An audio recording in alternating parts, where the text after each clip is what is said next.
Okay, let's see if we are actually streaming live. Because this has never worked very well for me.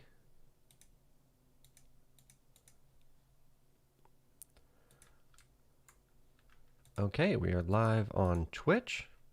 Let's see if we're live on YouTube. Okay, I can hear myself on Twitch. That's going to be distracting. Let's get rid of that. Okay, and it looks like we're live on YouTube too.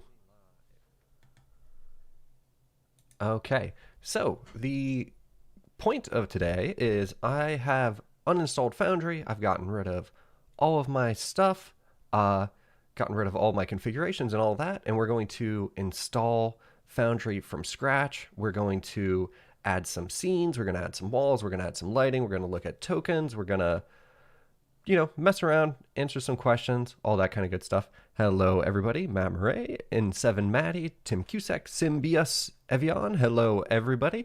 Thanks for coming to the stream. Yeah, YouTube stream today. I didn't necessarily plan it, but I was thinking about it, and I thought that doing some streaming might be fun. And I've gotten a bunch of comments recently from people who thought that the Foundry Basics were too quick, which is the opposite complaint that I got with the first series of Foundry Basics. So I figured I'd show everything that I was doing for the initial setup, and this would be a good option for anybody who wanted to pop in and see how everything works from the get-go. So now that there are some people in here, I have a question. Can you hear me? Can you hear me well? And I have some music to play in the background from Music D20, just a playlist of some of their calmer tunes to fill in the quiet, awkward bits. So I'm going to start playing that, and you'll let me know if you can hear me and if you can hear the music well enough. That would be awesome. Okay, so just a little track. It already is a little loud for me, so I'm going to turn it down a little bit.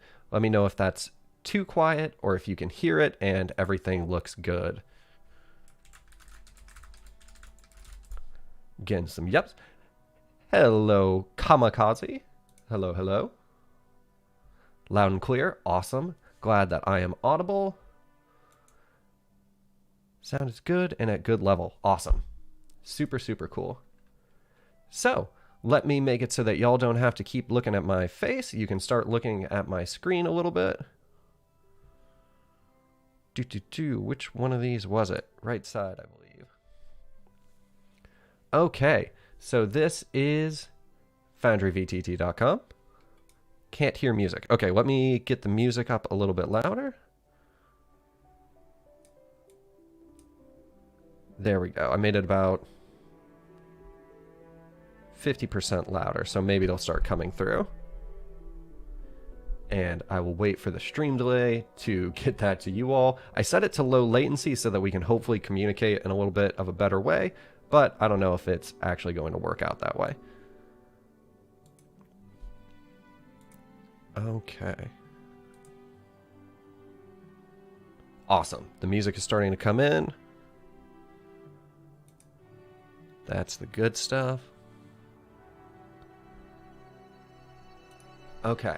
So, I'm going to log into Foundry, and actually, I probably should have already done this. I'm going to change back to my camera real quick so y'all don't see my username and password and all that stuff, or my license key when I go and download it. Purchase licenses. Let me copy that and start the Windows downloader. I'll go back to my profile.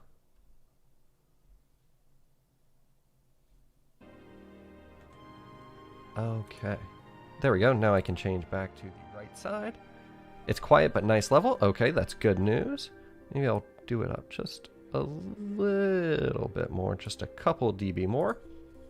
Okay, so I have downloaded Foundry. I've copied my license key and everything like that. And we can go into the installation now. So I'm probably going to get a black screen for a second that y'all might not be able to see anything as it goes through the Windows user access control stuff. And you'll probably run into that yourselves when you install it. All you have to do is hit yes, and then we're back. We've got our I agree, My fancy zone sees there's an administrative option. Okay, so I'm going to install Foundry. Yes, everyone knows the password is 1234. It's actually Hunter2. Hopefully, YouTube will automatically convert that into something that y'all can't hear. Okay. Run Foundry VTT. So installation of Foundry is super easy. It's just like installing anything else. And there we go. Now it's kicking up. And if y'all are curious about what this is when I'm rearranging my windows, I use something called fancy zones because I have a super ultra wide monitor. It's like 5120 by 1440. And so to evenly divide stuff in the screen, I'm using fancy zones, which is actually a free Windows utility from Microsoft. And it makes it so that you can divide your screen into multiple different sections, and then using a hotkey, you can designate where they're supposed to go. You can split it in between different places to determine if it should be bigger. And it's super cool. Kim Starter want to say thank you. Thank you for those kind words. I'm glad that they've been useful. That's what I'm going for. And I believe this should hide my license key, but just in case it doesn't. Oh, and it doesn't. I'm glad I moved it off screen. Submit key. There we go. So once you've inserted your license key to Foundry, you'll get this end user license agreement that all you have to do is hit I agree these terms. Agree. Easy peasy. Okay. And then we're going to do a couple things before we actually get into a game world and starting to build things. We're going to go over to configuration, and we're going to input a administrator password. And the reason for this is it makes it so whenever Foundry starts up or you hit return to setup, you have a password on your Foundry setup, so nobody can get access to it that shouldn't, and start installing modules or game systems or going into your game worlds and starting to make changes that they shouldn't. So I've added that. I'm going to hit save changes, and that's going to tell us that we have to restart the server, but that's no problem. And we'll just wait for Foundry to get going again. I'm glad that the Foundry and Dungeon Draft videos have been helpful in Fire. That's good to know. And I did stream to both Twitch and YouTube. I'm not sure why it wouldn't be on Twitch. I didn't actually check. Oh. Maybe you have the wrong link or something like that, because it does appear that I'm online. Oh, it still has the stuff from the Clash at the Kobold Cauldron. Oh, and now it's starting to infinitely repeat, so I'm going to close that. But it should be good on Twitch if you want to watch over there. I think I'm going to be getting the chat. I'm using Streamlabs, so that should be coming in through here too. So I should see Twitch chat, but if I don't, somebody come over to YouTube and tell me about that. I think Foundry doesn't automatically restart. Yeah, there we go. A slight echo can be heard. Huh. I'm not sure what that would be. It might just be the echo of this room because it's not sound treated or anything. But now we're going to enter that administrator access key. Easy peasy. We see that we're on the latest version of the software. If you want to change which version you're getting, you can go to the beta or the alpha. I'd recommend keeping it on the release stable version. And then in the configuration, if you want to find out where your Foundry data is, it's in here. Or if you want to change it so that it's in a different place, you can do that easily by just changing what it is here and hitting Save Changes. You can set a default world if you've already got one set up. And you can do some other things down here that we're not going to get into today. But the first thing that you have to do in Foundry, or the first thing you'll want to do, is have a game world, but you can't do that without a game system. So we're going to go over to Game Systems and hit Install Systems. We've got a whole bunch of different options here for different systems. Forbidden Land, 7th Sea. A lot of these I've never heard of, like Morkborg, Dungeon Slayers, 3.5 SRD, a whole bunch of stuff. But we're going to go with the ever popular D&D 5e. Let's see, anything in chat?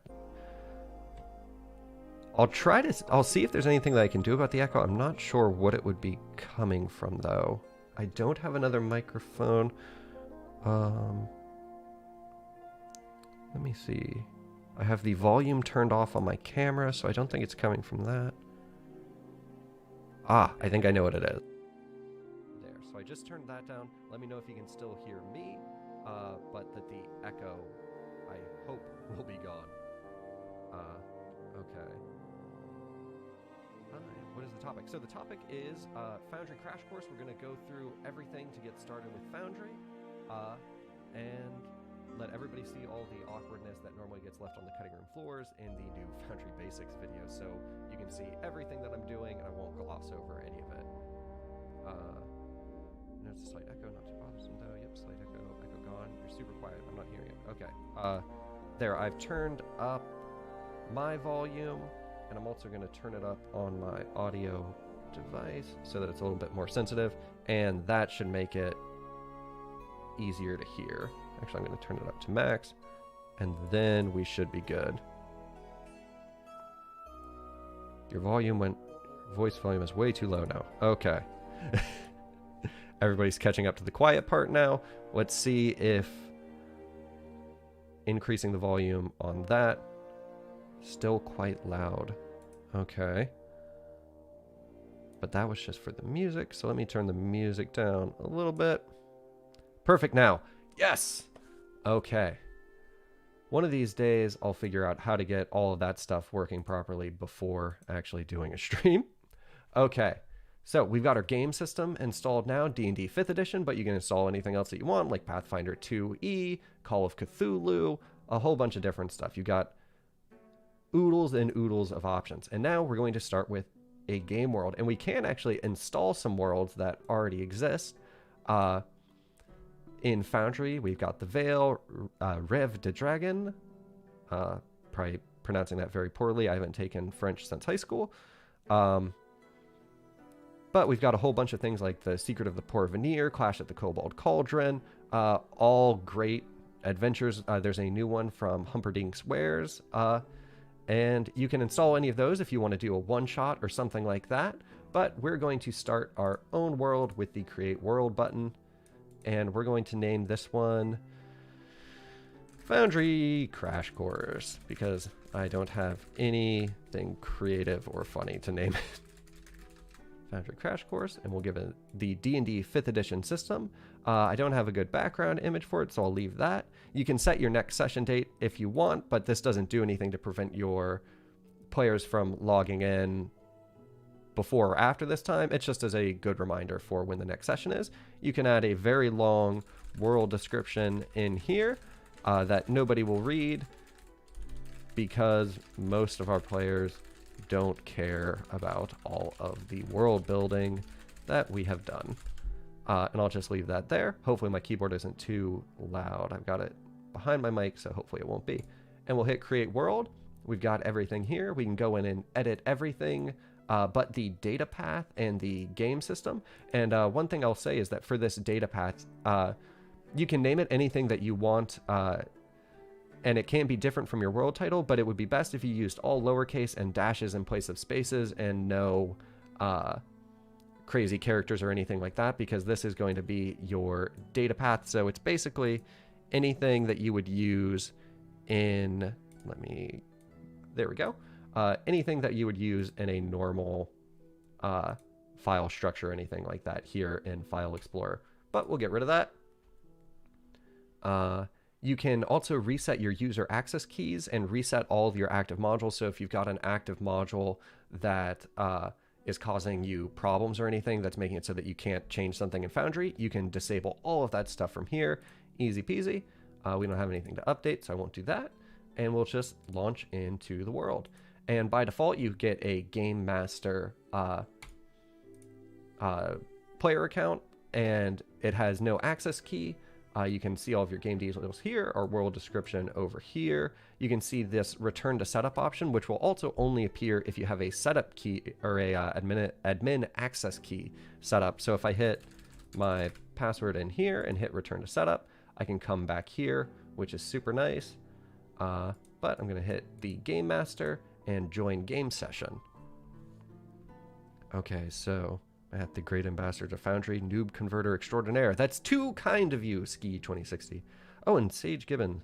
When my husband and I first bought Foundry, we were so lost. We really appreciate all of your hard work making the tutorial videos. Thank you so much for that, and for the... is that a super chat? I'm not sure. It doesn't say. But I appreciate it a lot. That's super kind of you. I'm glad that they've been helpful. Anytime somebody tells me that they were able to get a game going because of my videos, that's the happiest thing that I can hear. Most of our players don't care. Yeah, it is painful that they don't care. Most of the time, or they care just enough to know where they're supposed to go and kill things next. But, you know, it's fun for us anyway. So the first thing that I'm going to do is come over to the configure settings. We're going to try to do this all securely and actually not configure settings, configure players. I'm going to give myself a access key so no sneaky players can come in and take all of my stuff. I've still got the user role game master, which is the highest one, but we also have assistant, trusted, player, and none. But we'll leave that alone for now. Actually, let's create some for our players. And I'll use my players' character names. I'll have Callista, Uck, and Azabel. Oh, and also Almac. There we go. And we'll just do a save and return to get back. It'll kick you back to the join session screen. Because I added an access key for myself, and add that in. We'll hit join session. I find the more world building you do, the more players try to go against it. Players do have a knack for finding the things that you wanted the world to be and making it the exact opposite of that, which is a shame, but it does normally lead to it being more fun than when you're just doing it by yourself. So hopefully everybody's still having a good time. So now that we have Foundry set up, you'll see that we've got all of these options over here, but we can't access any of them. That's because we don't have a scene currently set up and active. So the first thing that we're going to do is create our first scene. And we can take a look at that by coming over here to the scenes directory in the right-hand sidebar. Easy peasy. And we can create folders, search through the scenes that we've already got. We can collapse any folders that we have open, but that's not necessary because we don't actually have even a scene yet. We'll get the scene title option, and what scene do I want to use? Let me go into my packages of maps. Let's use a map from... Jipeku maps are always cool. So let's campaign maps. What's this one look like? Oh, nope, that's an actual world map. Not what we're looking for. Adventures.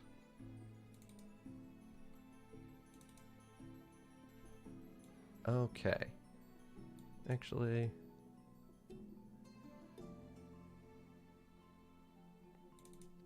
Quaddle Temple.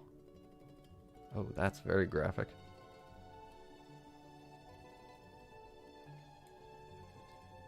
Can we just ask random questions? Don't want to ruin your flow. Yeah, feel free to ask any questions that you've got, and if I'm gonna hit them later, I might say, wait a moment, or if it's completely unrelated, then if I have an answer, I'll give it to you. Probably should have picked out a map before going live, but that's okay. Oh, this is a cool map. We'll go with this one. Shadowfell Fortress. Okay. And so now we've got our scene configuration window. You can see we've got all of our options over here now available to use. But let's take a look at what the configure scene options are first. First is your scene name, which is Shadowfell Fortress, and what will appear over here. Then we've got accessibility, which is who is going to be able to see it. And also if we want it added to the navigation bar. And the navigation bar is up here. And if you have multiple scenes toggled for navigation, they'll all appear up here. And you can also give it a different name for the navigation area. So if you want it to be titled Shadowfell Fortress, but you want your players to see it as spooky old building, that's perfectly fine, and you can do that. And once we hit save changes, it'll update over there. But first we're going to set the file background image. And I like to keep all of my scenes within the specific world that they're being used for. So I come into my world, Foundry Crash Course, scenes, and I'm just going to drag the image onto this choose file button, which is a cool thing that you can do that I know some people don't know of. That's just built in Windows browser feature. I'm sure it probably works in Mac too, but so now that that's uploaded, if you're using a super big map like an MP4 video or a WebM or something like that, it might take a moment for it to upload, especially if you're using a host like one of Foundry's partnered hosts, or if you're self-hosting or something like that. I'm just going to go ahead and hit select file to set that as our default map. And I'm just going to hit save changes first so we can get a look at it real quick. It'll give you this message about changing the underlying dimensions of the scene, but that's just because it defaults to this 4000 by 3000 and the map is a different shape than that. So I'm going to hit yes, that's all good. And we are on the map. And if we zoom out a little bit, we can see it in all of its glory. This is a map from Jipeku, who makes super awesome maps. And all of this music, by the way, is from Music D20. Be sure to check the description. I think I have a link to their Patreon there. They make great music. So now let's go back into our scene configuration by going to the configure here and take a look at what has changed. So first we can see that spooky old building has come up here in our navigation name because we set it here. The scene dimensions have been set correctly automatically. We see all this padding off to the side, and that's a great place to stage your tokens or to keep things that you might need but you're not sure. But if you want to reduce that, you can also reduce the padding down to nothing if you want, or you can have just a smaller amount. One thing to note is that if you have already walled your map and everything like that, you might run into issues by reducing the padding after the fact. So if you're going to change your padding, I'd recommend doing that first. And you can also, with a module called default scene, or scene defaults, I think, set what you want the default scene configuration to be. So if you don't want any of your maps to have a padding percentage, you can use that to set a default scene setup with no padding, and that should make things easier for you. I'll hit yes on this, and see we've got much less padding around now, which is great. Very appreciative of your content. Foundry should have you on retainer for or commission. Bought a license 6 months ago, largely off of your tutorial videos, now using Warhammer. That's awesome. And the WFRP system is great and always improving, so I'm glad that a lot of people are using it now. There's been a feature that you think most people are possibly overlooking. Ooh. You know, there's so much talk about what modules to use when using Foundry that I think people wind up not fully understanding what's core Foundry and what's a module bit of functionality. And then there's also some things that are hidden behind right clicks or something like that that are missed. My favorite function is, let me quickly grab a starter hero, and a Dragonborn Cleric should have the spell that I'm looking for, which is hopefully going to be in here. Okay, it doesn't, but I can do it with any spell, or any attack really. Let's say, would any of these be something that you'd use over and over? Nope. So I'll just send Guiding Bolt to the chat. Oh, because it's in a compendium, right? So I'll import this character, we'll open it up, and send out Guiding Bolt at first level. And if we come over to the chat, one of the useful things with Spiritual Weapon or something like that is that you can right-click on the attack card and pop the message out. This is one of my favorite features because I do play a cleric in the game that I play in, and whenever I cast Spiritual Weapon, being able to pop this out instead of having to scroll back to the top of the chat card or to the top of the chat log is super great. Now, I do think that might be a D&D 5e specific system. I'm not sure if that's core Foundry, but that's a useful feature that I think people are overlooking.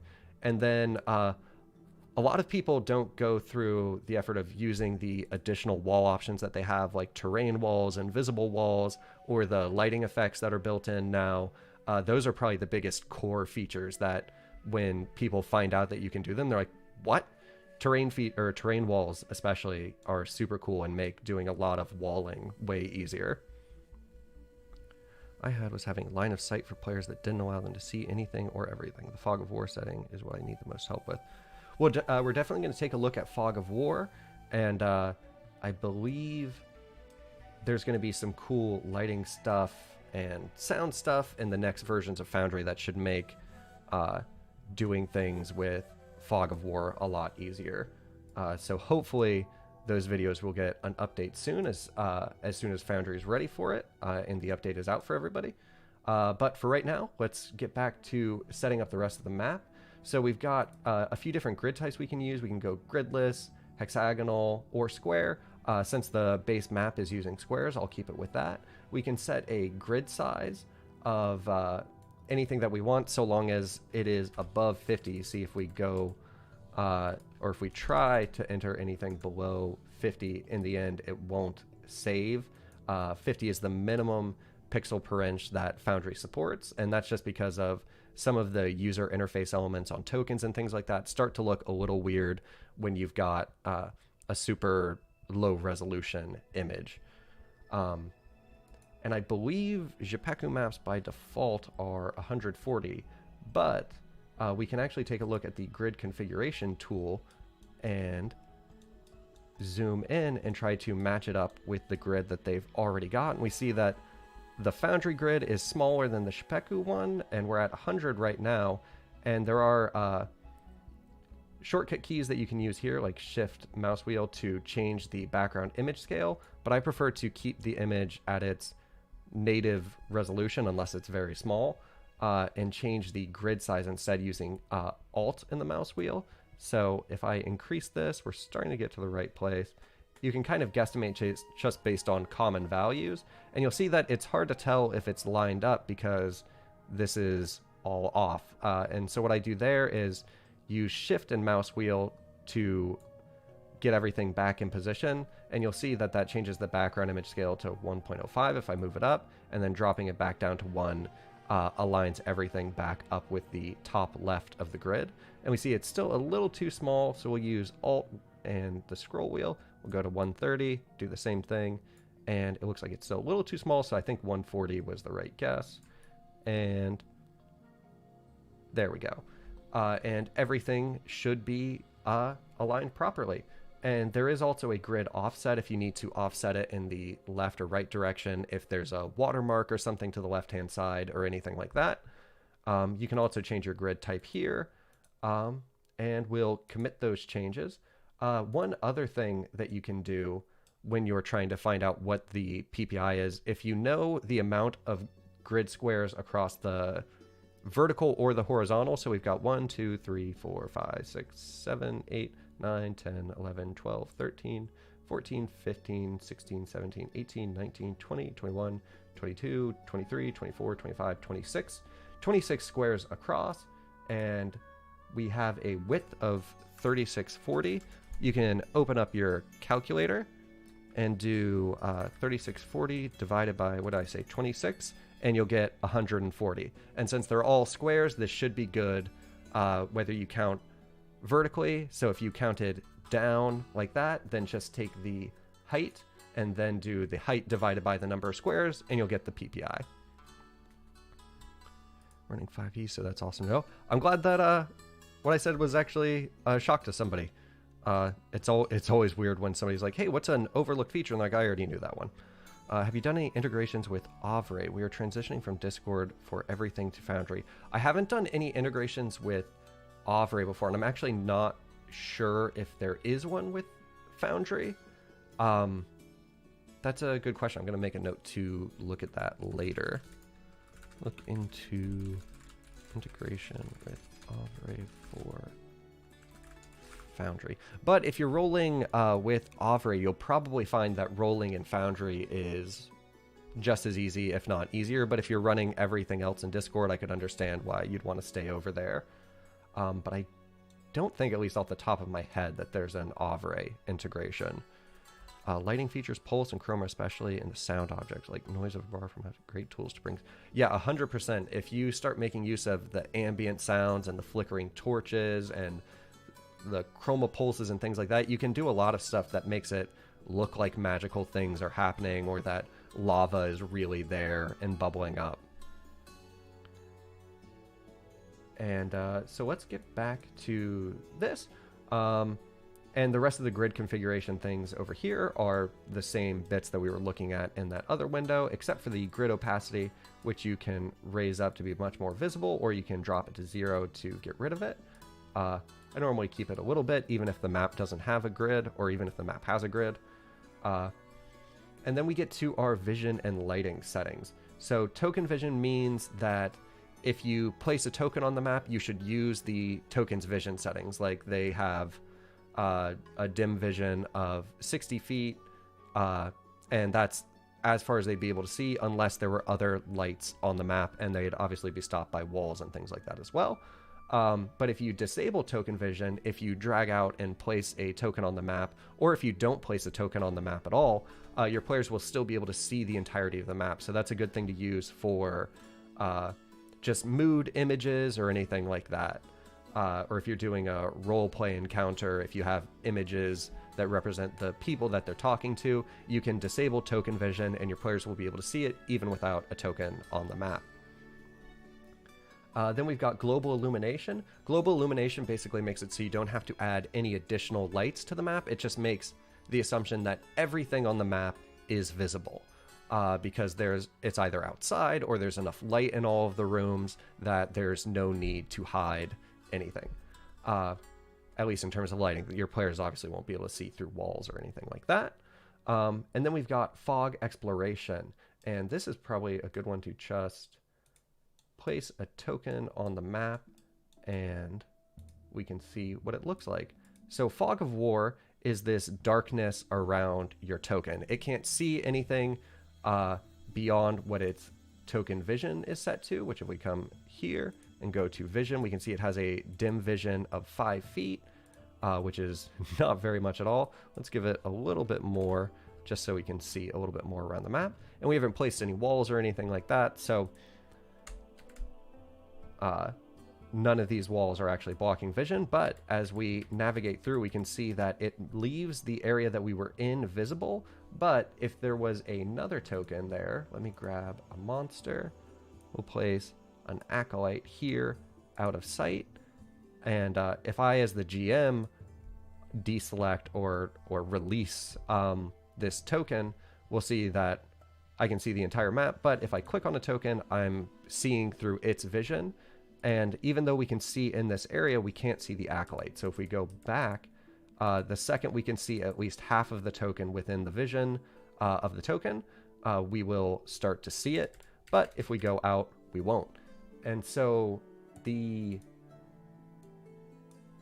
fog exploration setting, if I were to disable that and hit save changes, it doesn't matter where your token has been, it won't be able to see anywhere where it has been. But you'll still be able to see tokens once you get into their vision. I like having fog exploration on, so I'm going to leave that on. But if there's a reason why you wouldn't want it, that's no problem. So I'll hit save changes, get that back on. Just want to say thanks for all that you do. Starting as a DM and your content has made the process so painless. I hope that it has been painless. That's great to hear. I'm sure you will cover this, but just in case, review of spell area of effects that affect line of sight. Oh, so things like the light spell.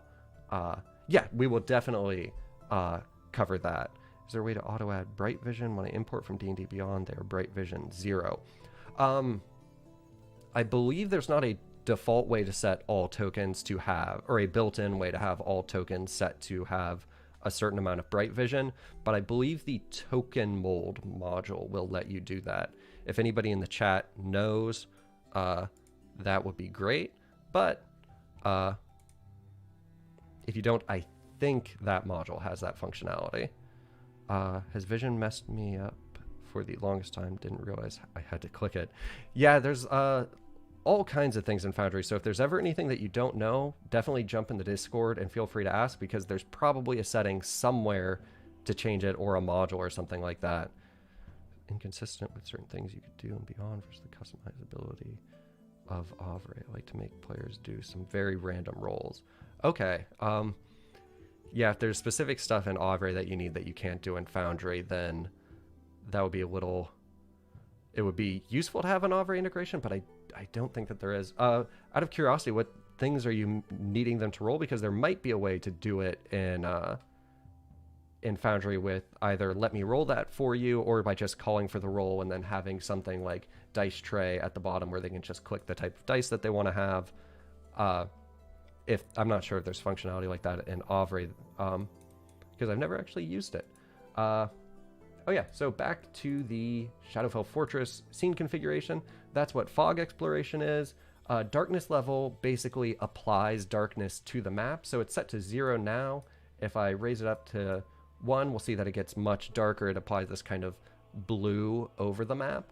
But I think this map is plenty dark as it is. And then we also have the global illumination threshold, and this makes it so that you can have global illumination turned on, but turned off when a certain level of darkness is achieved. So you can have global illumination turn off once you've changed to night or something like that. So if you set the global illumination threshold, this basically says when the darkness level is over this value, disable global illumination. So if we want to set it to 0.5, once darkness gets above 0.5, it's going to disable global illumination.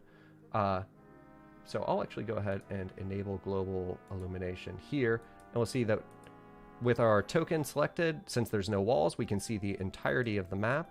But since we have our global illumination, oh, I didn't save the global illumination threshold. I'll set that to 0.5, and I'll leave the darkness level at 0, hit save changes. So we can see everything, but then if we come to our lighting and we hit transition to darkness, which is basically just an easy way to change the darkness level on the map, we'll see that if we go back and select our token, that they can't see anything outside of their field of view. The fog of war was already revealed because we had global illumination on and no walls, but they can no longer see outside of their field of view. So that's a super useful bit of functionality. And probably what I should have answered for the earlier question, because there's always been a lot of questions on lighting. Ambience and atmosphere, you can assign a journal entry to your scene, and that won't do anything other than give you access to the journal by right-clicking on the scene, but it is good if you have information that you want to have quick access to. You can also assign an audio playlist to automatically start playing once you've accessed this scene. So if it's only ever going to be a combat encounter, you can have some combat music start up right away. Or if it's going to be a very tense scene, you can have a bit more stressful music going on in the background. You can also set a few weather effects. Autumn leaves doesn't necessarily fit with this map, so we'll do rain and just see what that looks like. If I deselect that, I might have too much darkness on here to make that particularly visible, but the basics are there. You've got rain as an option. I'm going to go ahead and drop darkness so we can have our global illumination back.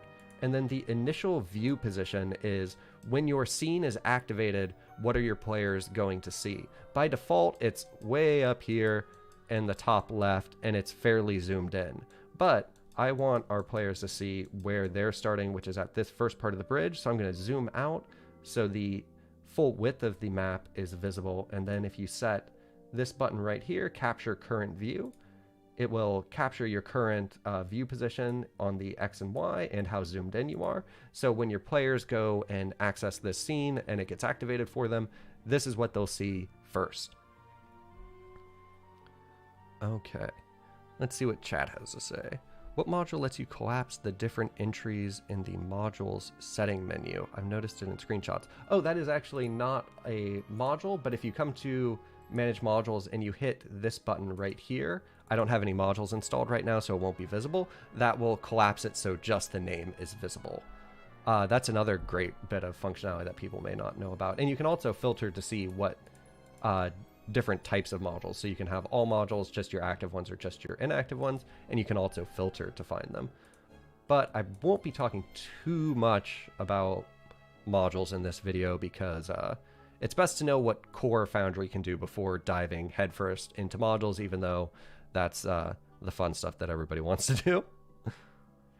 This might sound a little confusing, but bright vision 0 is normal for a 5e character because there isn't a distinction between low light vision and darkness in 5e.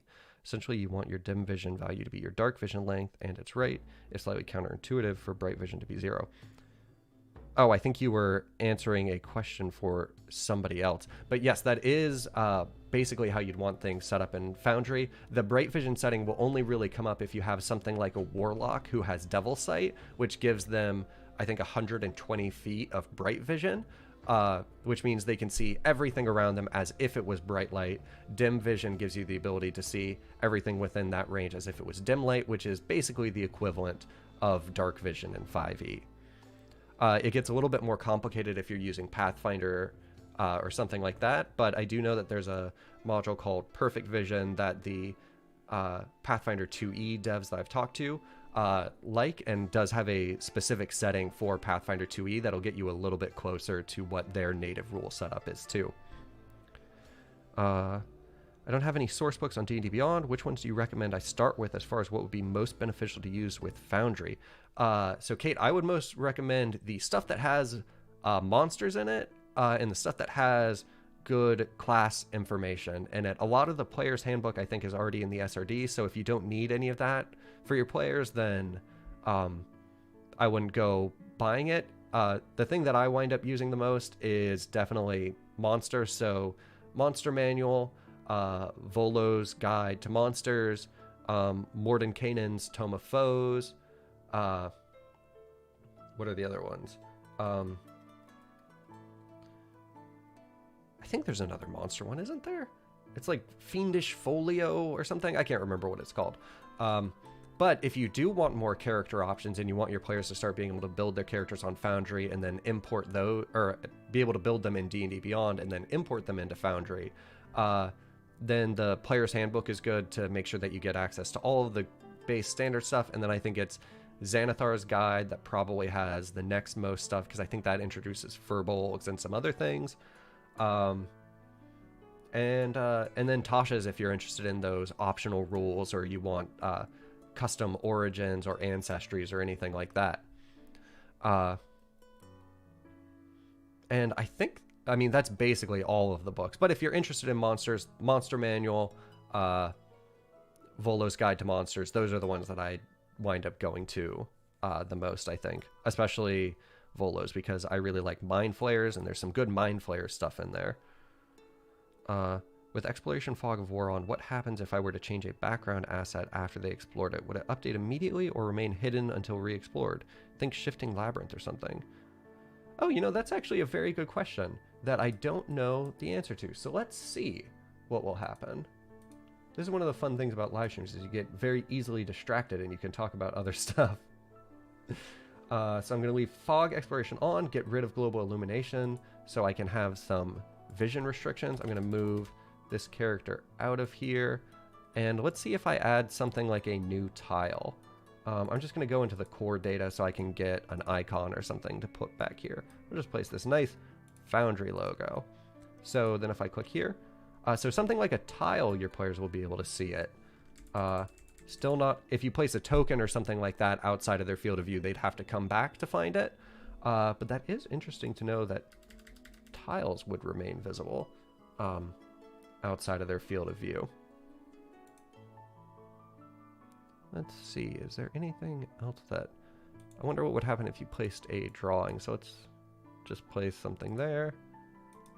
Okay, so drawing would be visible as well.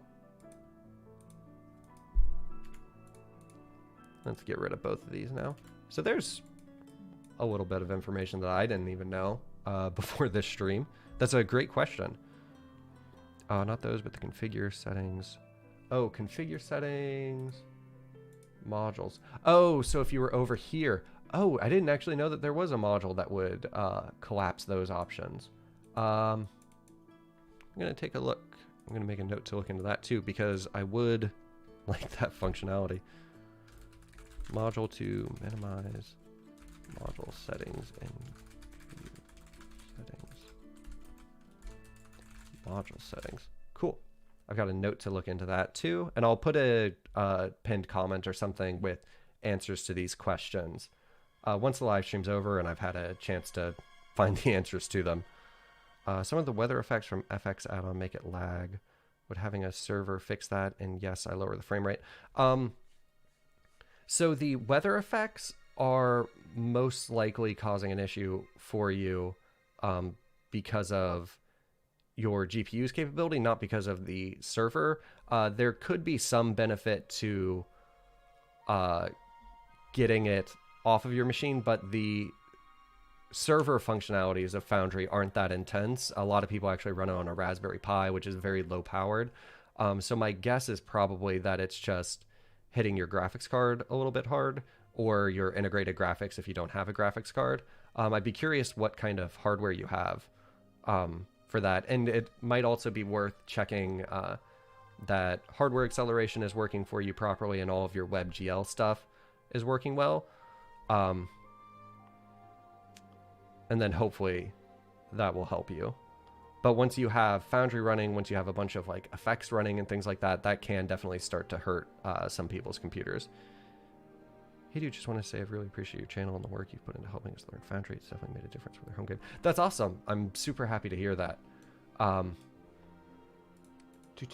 let's get back to the scene. Oh, I think we've covered everything in the scene. So we can see that we've got our initial view position set up. All that's great. And we can take a look at walling now, which maybe I shouldn't have picked such a big map, but we'll see how quickly we can get through it. So there's a lot of different types of walls in Foundry. There's your basic walls that block vision and they block movement and they block sound. And that's your basic walls here that you can do with draw walls. And which one of these areas would be best for a normal wall? Because a lot of these you might want to actually use one-way walls with. So actually we'll just use it for these spike pits. And there's actually a kind of subgrid to Foundry that your walls will match against and is helpful for getting everything perfectly straight. But we'll just place some of these real quick and then look at some of the cooler wall functionality in just a moment, like being able to place multiple walls in a row. There we go.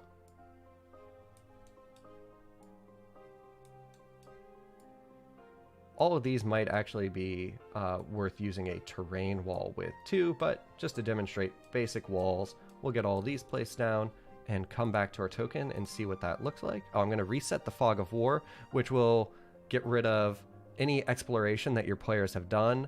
And so I'll hit yes on this so that the token will only be able to see the area that they're in. And we'll see that this wall blocks our vision. We can go around it and start to see more.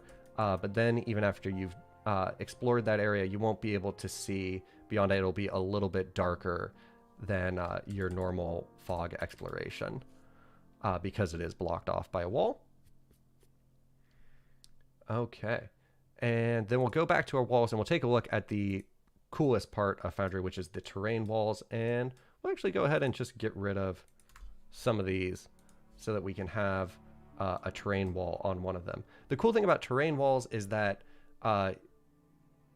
you lose visibility after the second wall. And a demonstration of what that looks like would be this. And you'll notice that when I release this, it will build me a second wall line that I can start placing, or a second wall segment. If you hold control, I think it's still control on a Mac. It might be command though. I don't do a lot of building on my Mac. You will get an additional line segment every time you place one, which makes it a lot faster to place a bunch of walls.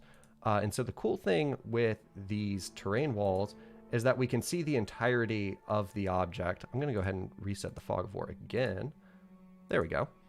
And click in here, and we can see that we can see the entirety of this spiky wall and move around it. And everything works the same, but we can only not see beyond this second wall. So if there's ever any interesting thing on your map that you want your players to be able to see, but not move through, terrain walls are your answer. Then we've also got invisible walls, which I don't think there's an excellent place to put here, but invisible walls, I'll just place one here and we can see what it does. And I'll come back over to this, and there's nothing visible about it, but we can't move through it and we wouldn't be able to hear through it. I just moved beyond it and around it, but from either side we can't get through it, but we can see through it. So this is good for something like a window, but there's no windows on this map. I really should have picked one out before that could have demonstrated all of these functionalities, but that's fine. I'll go ahead and get rid of that. And then we also have ethereal walls, which we can place and see what that does. It prevents our vision, but it doesn't prevent movement. So if you want to have a secret wall or a magical wall or something like that, think platform 9 3/4 from Harry Potter, you can place that there. Your players won't be able to see through it. They won't even know that it's a wall. But if one of them tries to move through it or rolls well enough, they'll find out that they can, and you can quickly jump between them. Does anyone know how to change the opacity of pop-up windows in app? That you would have to do with, all my windows are transparent and it's hard to read text. All of the main windows should have a background like this. Do you mean the top part of the window, the title section? You might want to install, there's a CSS module that lets you add custom CSS that you could add something to increase that. Here to shout out Matt on behalf of Foundry VTC. Thank you, Nat. That's very kind of you. You didn't have to come in. Today is your day off. You should be relaxing. The module that collapses the module list is called Tidy UI. It also allows you to have the module tab open when you bring up that menu. Okay, yeah, awesome. So check out Tidy UI. I'm going to make a note of that for myself so I can check it out after this. The edges of that bridge are a good spot for invisible walls. Yeah, I guess you could use those there. There we go. I'll get rid of that. And then we've also got doors. I'm going to go ahead and assume that this looks like a train track, but I'm going to act like it is a, what is it, a palisade or something? One of those draw doors. So the cool thing about doors is your players can come over to them and they can click on them to open them. You can close them as the GM. If you right click on them, you can lock them. So if your players come over to them, they'll click on it, they'll get a little lock sound and you can say, haha, don't tell me what to do. I do what I want. Fine, Nat, you can do whatever you want. Oh, do I have? I don't. Here, if you can do whatever you want, I can do whatever I want. Go to, everybody should go to Farrago Ranch, who is portcullis. Yes, that's the right word. Everybody should go to Farrago Ranch, who is the unofficial sponsor of this stream, and buy some fancy hats, cowls, and ponchos, or some yarn, because the yarn is great. My wife knit a hat with it a few days ago, and it's great. And you can find out details about all the alpacas that it came from, like this little cutie here. And if you want more fun alpaca facts, then go to Farrago Ranch on Patreon, and you can get all of the cute alpaca facts and videos and images that you could possibly want. I would highly recommend it. So there, check out Farrago Ranch. I don't have the stickers up here. I'm going to send a message to Wendy and see if she'll bring me the hat.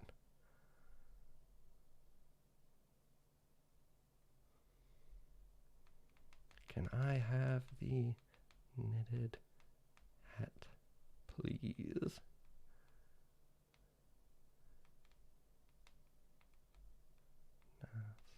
Alpacas.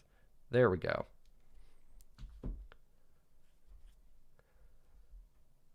Okay, so I'm going to see if I can get that hat in here, and I'll change over to my other headphones so I can wear it for the rest of the stream. This is now a stream exclusively about alpacas. Except not really. So doors are great. You can add locks to them. You can also, I'll show this, if you double click on the vertices of any of the walls or doors, you'll see that you've got all of your configuration settings in here, including a door state of closed, open, or locked. You can also set the is door function to none, which it would be for walls, door if it's just a regular door, or a secret door if you don't want your players to be able to see that it's a door, but still have the option to open it for them after the fact. So we've got is door set to secret, update wall. We'll see that the color changes for it. If we come back to our player, I'm still logged in as the GM so I can see it, but if I was just a player, I wouldn't be able to. Ooh, the hat. Also, stickers. Oh, I don't have the ability to. Actually, can I? No, that's going to be too much of a pain. But support Farrago Ranch. And there we go. Don't go to lttstore.com, go to farragoranch.com or whatever the URL was that I just opened. And I don't actually need to hear the music, so I don't need headphones. This was made for my wife's head, and I have the fattest head that you can imagine, so this probably won't fit as well on me as it does on her. But this is using the fantastic Creo wool, which I learned is the fresh wool, or the first wool from an alpaca, because of that website. So you can both get fantastic knitted products and learn something on that website. There we go. Okay. My husband is going to be pumped for the shout out of the range. Good, I hope so. Oh, hey, Arsqueef, what's up? That was a name that I wasn't expecting to see. Not just because it's a great name, but because they make phenomenal logos and GIFs and all kinds of things. And you should go check them out on Twitter and Patreon, especially if you like Critical Role. You've probably used or seen a bunch of their Critical Role GIFs already. What was I doing? Oh yeah, walls and doors. So I showed you how to make a secret door by changing a wall's configuration, but there is also a secret door option that you can use by changing the secret door. Fat head gang. Oh, it's good to know that there's somebody else out there with a big fat head. I think the average human head is something like 20 inches, and mine is like 22 and a half, which is extra large in terms of hat size. It is very hard to find hats that fit me. And also, you can probably tell I have massive curly hair that doesn't make it any easier to do that. Alpaca one shot. You know, I actually played something that was basically turned into an alpaca one shot. There's a one shot that's popular on Drive Thru RPG or DM's Guild or something. I can't remember what it's called, but the plot is basically a wizard was turned into a sheep and comes to you with a scroll of speak with animals, and he sends you on a mission to try to rid his tower of the interlopers and turn him back into a real person. So if you want to play an alpaca one shot, just slightly modify that. Maybe we'll run that and get Nath and his husband to play or something. And it will all be themed around the Farrago Ranch and how they came to control it, which was assuredly by trapping a wizard as one of their alpacas. Alpaca module, please. Yeah, I would subscribe on a Patreon for an alpaca module. Guess all the chat's happening on YouTube. Yeah, Eraser, pretty much everybody is on YouTube. I think I have 70 followers on Twitch, so I do stream to it just in case, but most of the action's over on YouTube. Puts in a wildcard token folder. A roll table with all the alpaca names. And the alpaca names are great. They're like Honey, Alan, Andy, I think. I can't remember what the other ones were. Do I still have it open? No, I don't. Gorgeous locks. That's too kind. That's not the place you want extra inches. No, it's not. But I'll take whatever I can get. Wild Sheep Chase. Yeah, that might be it. I don't know. My wife is actually the one who ran it. Warcraft 2 Polymorph. Oh, it's free too. Yeah, we were teaching Wendy's sister how to play uh sister and her girlfriend how to play D&D, and that was the one that we went with. Uh it went terribly.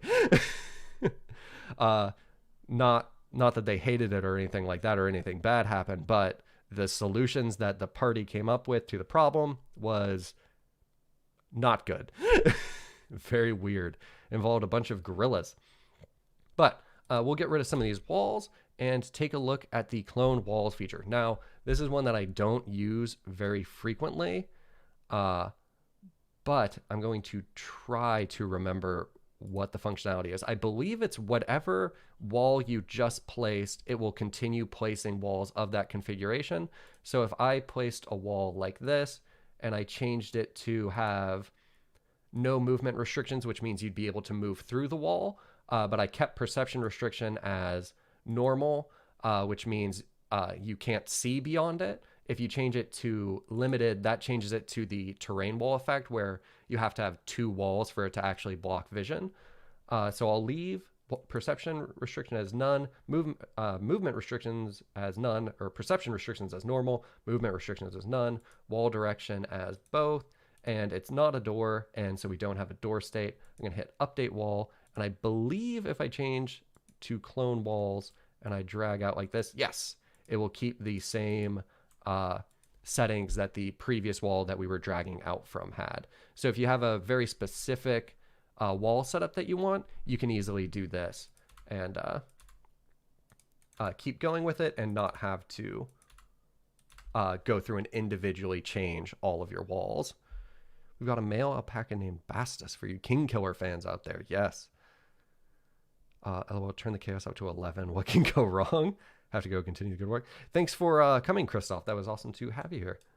And then we've got force snap to grid. So this is the last bit of wall functionality. And I'm going to change back to a regular wall. And we can see that we have the grid here. If I click somewhere in the middle while I have snap to grid on, it will go to whatever the nearest point is. If I come to the middle here, it will go to the lower corner here. And so this is great if you have a map that is very aligned to the grid, because it makes it so you can click much more lazily to get everything where you want. Then in wall configuration, we've also got the select wall. I don't want to get rid of the terrain wall from earlier, but you can select a bunch of them and make changes to their settings as well. So if I wanted to change all of these to have no movement restrictions, I could do that and come back to this character, and then I can move through the terrain wall too. And then let's check out the settings one last bit. So the last interesting bit of information is the wall direction, which makes it so that you can have one-way walls. So if you set the movement restriction to none and change the wall direction to left, I believe you can see that there's a arrow and a wall icon showing which way it prevents movement, I believe. So if I move this character over here and try to, or maybe it's the, oh, I think because I have it set to none, that's the issue. But or actually let's do it with vision, because that's easier to demonstrate. So we'll start a new wall, actually, right here, and change it to perception restriction none. There we go. And we'll set the wall direction to left, hit update. There we go. And we can see through here. We can't move through. If I move down here, then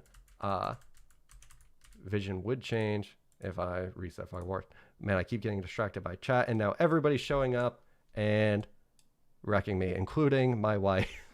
I will take the hat off so I don't stretch it for your head. There we go. Okay. So you can have one-way walls, you can have secret doors, you can have terrain walls, invisible walls, ethereal walls. You can do all kinds of stuff, and you can also get rid of all of the walls that you've already placed on the map super easily, just like that. And then we can take a look at a little bit of lighting stuff if we want to. Don't worry, his head will get too warm in about 5 minutes or so, and I'll have to take it off. Yes, it was getting a little warm. It doesn't help that I have a giant light bouncing against the wall that's heating up the room. Oh, man. And that has really messed up my hair. I'm going to put my headphones on so that it hides all of the terrible stuff that's starting to happen with my hair now that it's drying. Florida isn't good for curly hair, folks. So we'll do a little bit of lighting while I get wrecked in the chat, and we'll start placing some lights. So we've got a bunch of torches here. So one of the best things about Foundry and the new lighting system that came in with the 06 update is actually, yeah, we'll start with a fun thing, which is the light animation type. We can change this to torch, and we won't see it doing too much. You can see a little bit of flickering. I'm not sure if that's actually going to get through YouTube compression or anything, but that's because we don't have color set up. But if we go to Foundry and do Foundry VTT Content Creation Guide, they actually have a bunch of color recommendations for, oh, wait. Oh, never mind. I think down here, yeah, for candles and torches. And so I'll grab those and set the light color here. And now we should be able to see the flicker of the torch starting to come in a lot more brightly. We can increase or decrease the color intensity depending on how bright and intense you want it to be. 0.7 is a good starting place. And then you can also change the animation speed and the animation intensity. So the animation speed will control how quickly this is flickering. I normally like to turn it down a little bit, keep it a little bit more relaxed. And same thing with the animation intensity. So it happens a little less at higher levels. I think it starts to be a little too distracting.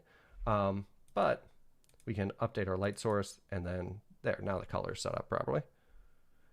Sound. Ooh, we're getting behind the scenes look from Foundry. Would be a good moment to tease that sound and vision restriction will be independently configurable for walls coming in 081 as part of a more flexible ambient audio features. And that's going to be awesome. The ability to have a wall that lets some ambient sound through and light, or some light but no audio, is going to be awesome. It's going to let you set up a whole bunch of different cool stuff. Channel. Huh, I didn't know that you'd have that as a username. But yeah, there's going to be some awesome stuff coming in 081, not just for ambient sound and things like that, but also in how they work in playlist, how the file streaming works and all of that. So if you like using sound in your VTT, then 081 is going to be super awesome. And yeah, Atrobos, if you are bored or anything and you want to jump on Discord or something like that, let me know. Or if you do, Nath, or if anybody else from the helper community, because y'all are the only ones that I know aren't going to come on and say something crazy and get me in trouble, you're more than welcome to come on or anything like that. If you want to screen share on Discord, I can stream that out. I think that might work. Or if you want to talk about it or break down how it's going to work or what you're doing now, that's all good. If you don't want to because you're doing other stuff on your weekend, that's also no problem. What have all of y'all been saying so far? Doing some stream idling while you game prep. Hey, do you know if there's a way to set up a height of walls, as in being able to see over them if a character can fly? So Joel, if you want your players to be able to see over walls if they're above it or taller than it or something like that, there is a module, I think it's just called the wall height module, that lets you use the altitude settings on your tokens, which is this one right here, where you can set how high they are in terms of feet. So if you wanted to set this to 10, they'd be able to see over anything less than 10 feet. And then on your walls, you can also set a height for them. And then depending on what your player's altitude is set to, they'll be able to see over the walls. I don't think there's a way to see under walls, but that's a good bit of information. There we go. Let me drop that to 0 because I don't have that module installed, so I can't demonstrate it. But there is a way to do that if you're looking to do it.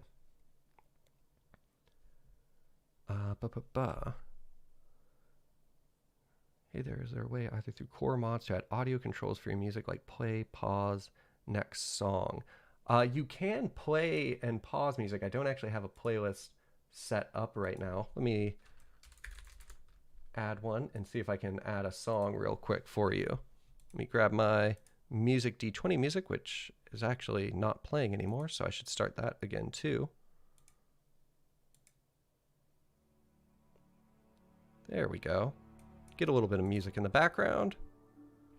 And let's find music. Music D20. Moods. We'll grab a calm track. Oh wait, nope, I'm not in the right place. So I'll go back to my user data, worlds, Foundry Cache Course, and I'll make a new folder. Music.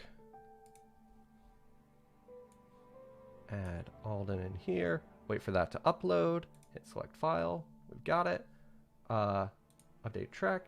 So in here you can see that we do have an option for play, which will play the entire playlist depending on the settings that you've got over here. And you do also have a play pause on the track here, a volume control for it, and you can set it to loop or to not loop to then play the next track.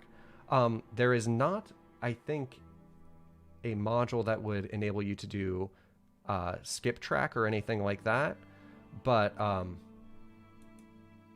I don't think that's included in 081 anywhere, but that would be an interesting module idea. You might be able to do that if you are playing music from soundboard. I'm not sure though, so don't quote me on it. But have you or can you talk about how to do a multi-leveled map? I probably won't talk about doing a multi-leveled map right now, but one of the reasons why I wanted to do this was to also find out what stuff y'all were interested in for other streams. I haven't streamed in a long time, so I apologize for how clunky and awkward it is. But I've been super busy. I wanted to do something to get something back up on the channel, and I thought this might be a fun thing to go through. Oh, don't threaten me with a good time. But going through a multi-level map would be a good thing to look at in the future, especially I think with some of the new updates that are coming out, and with the multi-level. A multi-level token might be the correct name of the module and not wall height. I'm not sure because I haven't actually used it. I'd love to, but I'm a bit busy making some maps to torment my players with tomorrow. I know how you like to do that. I hope that goes well. Download the most recent version. Would it be beneficial to install version 6 instead? No, the latest version should have all of the good stuff from version 6. So anything that came in the 06, what was the last version of that, 9 or something, should be still there in 078. Is that what the latest version? 079. So you should have all that, and you shouldn't need to go back to an older piece of software. Yeah, wall height should be getting updated now again as well. Oh, that's awesome. What map software do you use? Atropos? Good, he got that answer. Whose map/artwork is this? This is a map from Jepeku, who you can go and support on Patreon and has a wealth of amazing maps just like this. I actually just had their folder of stuff open. Yeah, so in here, we've got a sampling of some of their maps. Like this one from the Clash at the Cobalt Cauldron, which is also free exclusive content that you can get from Foundry if you have a Foundry account. So it's all pre-set up with walls and lights, and it actually got updated when the new lighting system came in, so all this lava looks super sick, and there's effects going all over the place, and it looks great. They've got a bunch of other maps. They just have so many super cool, very big maps. I'd highly recommend it. They also have a module that they just released for Foundry that will import their cool new animated map that has fish moving through water. It's like a nice temple almost kind of map. It's very cool. I would definitely recommend it. Also, thank you for all you have almost Foundry making epic maps on Dungeon Draft. I'm glad that some of the Dungeon Draft people are also here, and I was actually going to jump into Dungeon Draft at some point to show importing a map that way too. Yes, so Chris Lee was right. It was a JPEG map. Awesome. So skip forward and backwards is coming in 081. That'll be awesome. I'm loving the chat interruptions. It is fun. I'm glad that it's not driving anybody crazy. I'm sure anybody who is going to watch this actually for a crash course in the future will not be pleased about it, but you know, it is what it is. Check your Discord DMs if you can do so without showing here. Yes, I can. Jump on 10 and make myself. Yeah, 100% Nat. That'd be awesome. I would much prefer having somebody else here with me to help fill in the quiet. Just tune in. I hope I'm not repeating the question. Is there a way to draw circular walls? So the way to do circular walls, that's actually a very good question. There's not a built-in way to say like draw out a circle and it will place walls for you automatically, but there is a module for it. Let me jump over it here. Foundry modules. I get to everything by just Googling it, even though I probably could have just scrolled up. Wall.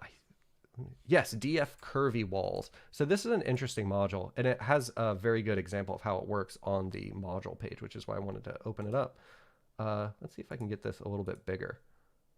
Nope. But the way that it works is it adds a bunch of, I think it's Bezier and some other means of drawing out a circle. And then you can modify the angle of it to get it exactly the way that you want it by using these arrow handles over here. So that's a good way if you want to make perfectly circular walls or anything like that quickly. But you can also, in Foundry, just place, what's the most circular looking thing on this map? It's not really a lot of circles. I guess probably one of these. You can trace, oh wait, I still have snap to grid turned on, my bad. So this isn't a perfect circle, but you do see that if you just roughly track around, you can get basically a circle. Oh, there we go. Get rid of these. What's another circle-ish thing? So just by doing control and doing small circle or small wall segments, you can approximate a circle.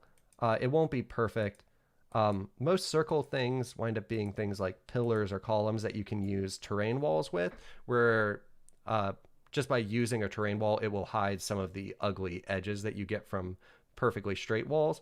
And one other thing that I would recommend is not going super intense with very small wall segments, because for each wall segment you add, that's another point that the vision algorithm has to bounce against to see what your players can see, and you might wind up slowing down your players' computers by overloading them with too many walls. If you're starting to get to the like several hundred walls in a map region, if your players don't have gaming computers and that kind of thing, they might start to chug a little bit, especially on laptops. Just tuned in. I hope I'm not repeating the question. Is there a way to draw? Oh, I already did that one. The Dungeon Draft importing map bit. I'm super curious about if it's easier / better than setting up directly in Foundry VTT. It's not terrible. Better than Roll20 in my opinion, but wondering if there's benefits. Yes, there's definitely some easy ways to get from Dungeon Draft into Foundry, especially using the Universal Battle Map Importer module, which lets you use Dungeon Draft with a... Let me just open up Dungeon Draft. Which version am I on? Good, I'm not on the beta version.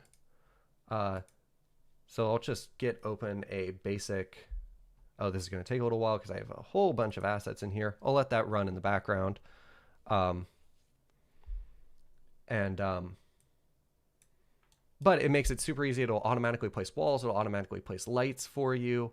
Though there is one hang up with that I'll call out once I get to the Dungeon Draft section. Thanks for answering the question. I've been noodling around a bit with what would be required for the vision calculation algorithms to support circular / arc walls. It's definitely on the to-do list for eventually. I'm sure the eventually list for Foundry is massive.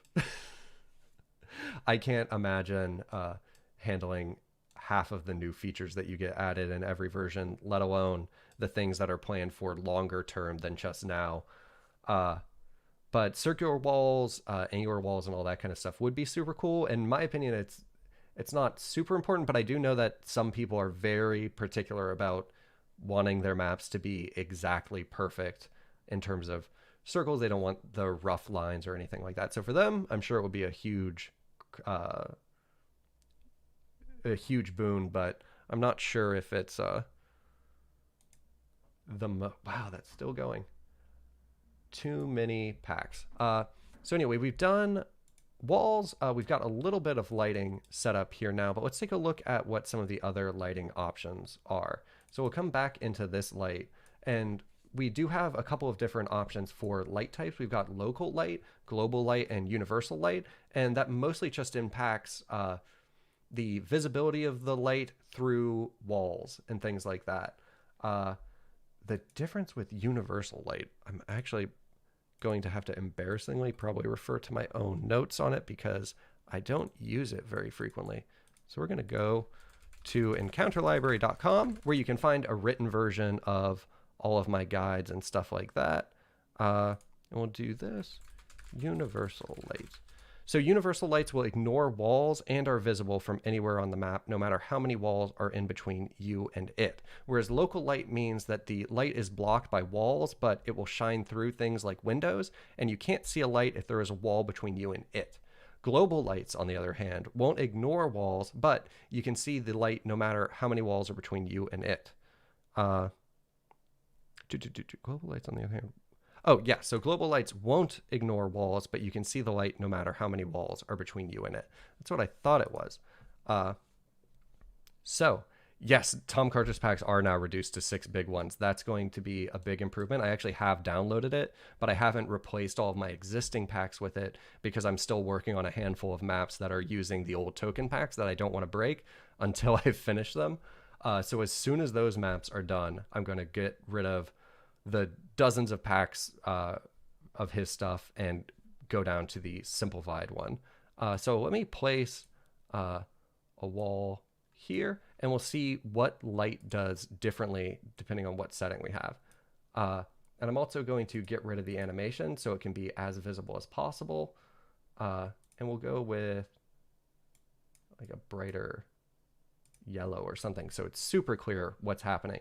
With local light, we've got the wall blocking visibility of the light, but our token can see it from here and from even when it's outside of their range of vision, because if there's a light off in the distance, it doesn't matter if it's outside of your dim vision, you'd still be able to see that. So likewise with a map, if there's no wall between you and a light, you'll be able to see it. TC packs. If you don't know TC packs, that's Tom Kartos. Tom Kartos is a fantastic map creator who also has Dungeon Draft asset packs. So if you're a Dungeon Draft user and you want new assets, especially ones that work with Forgotten Adventures asset packs, his stuff is great. There's one thing I have to get rid of in YouTube chat. I don't know why I don't have visibility over the messages that are in there. Let me get back to my channel, see if I can do it from there.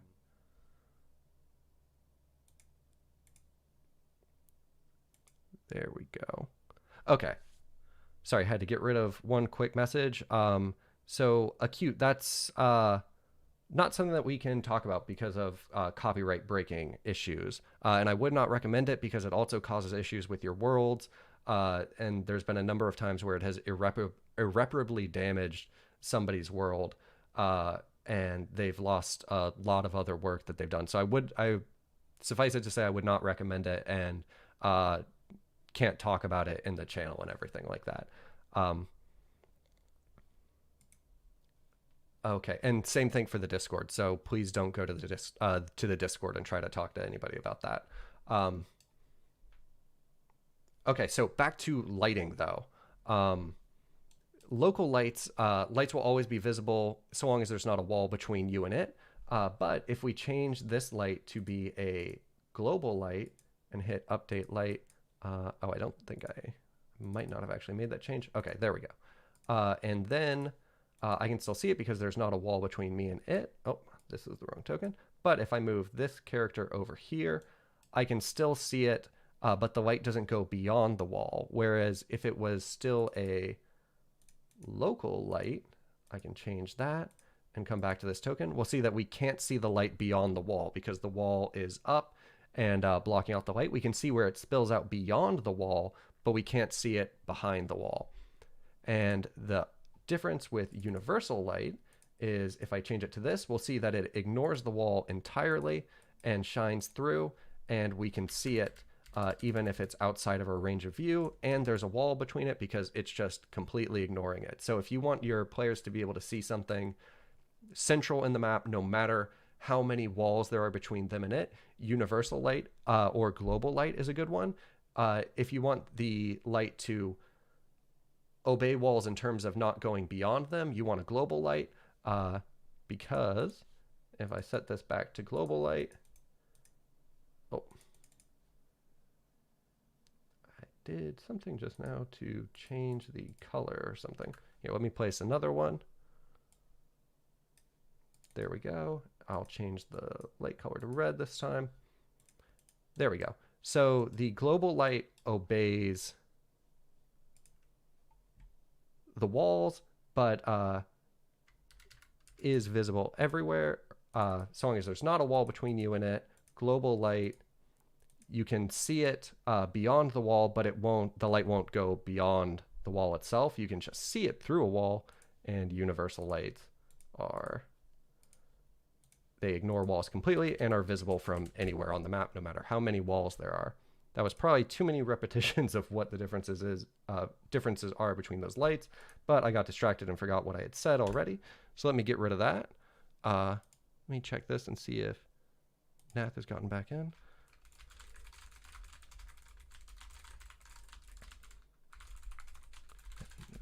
When you're good. Okay, there we go. So we've got some walls. We've looked at a little bit of light stuff. Let's look at some of those other animation options that we've got, though. So I'll get rid of this. We'll change over to a nice bright red that we can see. And to break down some of these other options, the X and Y coordinates are just where the light is on the map. You don't really have to mess with that too much because you can easily click and drag lights into different places. This is actually a small issue that comes up sometimes where if you have the configuration open and you've made a change, but you haven't updated it, and then you move the light, you can lose the change that you've made, which might actually have been what I did earlier. So I'm going to hit update light source on that to keep the light there. And then we see if we come over here and change this, you can see the X and Y coordinate changing. If you are trying to place a light somewhere, like we see whenever I drop this, it's not landing exactly where I placed it. If you need a light to land exactly where you want it to, or anything else in Foundry, if you hold shift while you're doing it, it will tell it to ignore the grid and it will place it exactly where you want it to be. So we've got that there, and we can place it exactly anywhere else. If you want to delete a light, it's easy as hovering over it and hitting delete. But we'll draw another one out, get rid of that old configuration, get this back to red, update it. And then we've got the dim light radius and the bright light radius. That controls pretty much what you would expect, how much dim light it radiates and how much bright light it does. A torch, I believe, does 40 feet of dim and 20 feet of bright. So we'll set 40 and 20, which seems a little big, but that's okay. And then we've also got our emission angle, which I'll move this away from that wall so it's not interfering with it. And there, now we can see what the emission angle actually does. So if I drop this down to 180, it will cut the light in half, and it will just fill in this half circle here, which is super cool. And then if you hold shift while hovering over a light asset, you can use the scroll wheel and rotate it. So you can get a specific angle of emission and rotate the light if you want to. And we can drop this down a little bit more, even if we wanted to, like just a 90-degree angle. So this is great if you needed to do something like a security camera looking around, or if you had one of those lanterns that can emit light in just a specific direction, like just in front of you or just in a specific degree. And that's super useful. And Steve Barry, you actually asked exactly what I was going to show next. If you want to copy and paste lights, like you've set up a very specific light with a flicker effect and the right color and all that, and it's awesome, all you have to do is hover over the light, hit Control C, you'll get this copied data for one ambient light object message, and then you can come somewhere else and Control V to press it, or to paste it wherever you want. And then if you want, you can move them, rotate them, do everything. They're isolated. You can make unique changes to them. Like if you wanted this one to be green easily enough, you can change that. They're not permanently cloned to each other or anything like that, so you can have unique setup as you set up different lights. And then what other options we've got? We've got the light rotation angle, which is another way of changing which way the light is facing. If you don't want to do shift scroll, which this might be easier if you're using a laptop and your two-fingered scrolling is a little weird or too sensitive or something like that. One other thing that you can set is the darkness threshold, which is super great. And that tells Foundry to only activate this light when the darkness level exceeds a certain threshold. So this is very similar to the global illumination threshold that we were talking about earlier, where you can set a darkness threshold of, say, 0.5. And this means whenever the darkness level goes over 0.5, that's when this light will turn on. So through a mixture of global illumination and the darkness threshold on ambient lights, you can have a completely different lighting setup for daytime. You can have global illumination going and maybe some additional torches or something, or some fancy light for a church or for a center square or something like that. And then as you transition to darkness, you can have the global illumination turn off and have your ambient lights turn on, and then you get a super cool night version of your scene without having to set up two different versions of the scene. You can just have everything set up in one, which is super great. Personal DMing preference, I think the 40-20 torches are a bit big for practical VTT usage. Those distances are designed for some aspects of game balance with pen and paper. Yeah, I don't think in any of my actual maps that I use 40-20, because it does wind up being a little bit big, and getting the proper visual representation of what you want in a map is more important than following the rules explicitly. And that I tend to house rule somewhat smaller torches for VTT use. I feel like 10-20 or 15-30 feel better for most battle maps. Yeah, I agree 100% on that. And I also think that some of the maps in Clash at the Cobalt Cauldron for stuff like that, I think they go as low as like 7.5 for the brightness or something when I was looking at it. I can't remember though. I've done so by using Control C and Control V. Yep, that's the right way. Is there a way to save a default setting for new lights?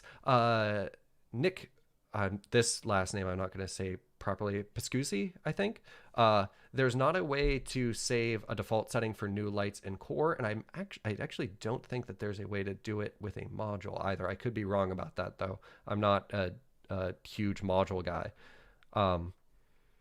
You were the first person to ever pronounce my last name correctly on the first try. All right. Hey, I can do some things right. Is it possible to bind a light to a PC token, particularly in the case of a directional light? So, Christopher, was it Christopher? Yeah, Christopher, not Christoph. Somebody else was named Christoph earlier. So one of the interesting things about tokens is that you can actually set lights directly on them. So if you're using a token like, what is this, Akra? Yeah, and we open up their token settings or their prototype token settings if you want them to always be emitting light. You can go to their token configuration settings, go over to vision, and then we have the dim vision and bright vision, which is how far they can see as if it's dim light and how far they can see if it's a bright light. They have a similar sight angle just like the lights, but then they also have a dim light radius and a bright light radius. So if we wanted them to emit 40 feet of dim light and 20 feet of bright light, like a uh, rules as written torch that they were carrying. We could do that, and we can set a nice bright light, and we'll even set this to torch, and we'll leave all the animation settings by default just for now. And then your token is emitting that light. And the cool thing about that is that other tokens will be able to see the light that you're emitting. So your other players will be able to see it, and enemy tokens on the map will be able to see it. So your DM will be able to be like, okay, you're emitting light this far. This is starting to reach around a corner, and an enemy is going to be able to spot that, and they might be able to start preparing themselves for you entering their room or their domain or anything like that. So you can do all of the same things that you can do with lights by themselves to your tokens, including setting their emission angle and get everything set up just the way that you want. That's the light source configuration. Let me get back to the token vision, and then we can change the emission angle to 180. There we go. And then whenever we, I believe, yeah, if you rotate your token, which you can do using shift and the arrow keys, and then you can also use left and down to get at a diagonal, or bottom right to get at a diagonal, so on and so forth. Easy peasy. You can have the light rotate with you, which is super cool. When PCs are in a tower of a high castle, do you let them have vision over the wall to the scenery out of the castle, like the abyss of the background? That'll kind of come down to what you want to do. If it's a super small map where it can get a little claustrophobic, I tend to err on the side of letting them see more things if it's not impactful to the story or what's going on, or if it doesn't give them some mechanical advantage.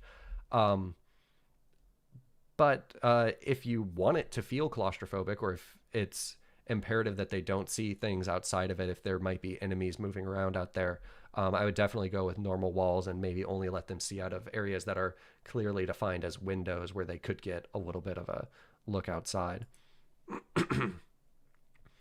Steve Mulhern said, add on token attacher. Yeah, so token attacher is another way that you can attach things to your tokens and have them move with them if you've got other stuff like tiles or something like that that you want to move with your tokens.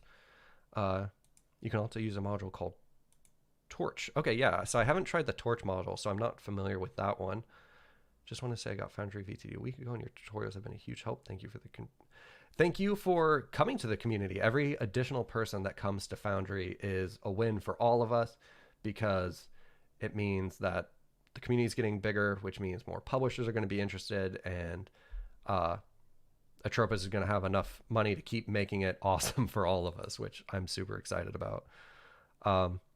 Welcome to the enlightened gang. Yes, though we don't want to make the implication that anyone who doesn't use Foundry is unenlightened, even though it's fun to rib Roll20 or Astral users a little bit. They're all great. Is there a module which makes a light source gradient smoother? I don't believe that there's any modules that would do something like that, but there are changes that you can make, like to the animation speed and to the animation intensity, which will make it a little bit easier. And you can also reduce the bright light radius even further if that part is too bright for you. So if I wanted to reduce this down a little bit, it does make it a lot more subtle and improves the gradient as it falls off into the dim light. And just because of the way Foundry lighting works, so long as the dim light is there, your players will most likely be able to see everything just fine in that amount of light. So feel free to drop the bright light significantly lower than it technically should be if it gets you a look that you like. Oh, cool. And Nath is good and ready to join up. So let me start a voice call. And hopefully that'll be good. I'm a few minutes late from when he sent that message, so that's on me.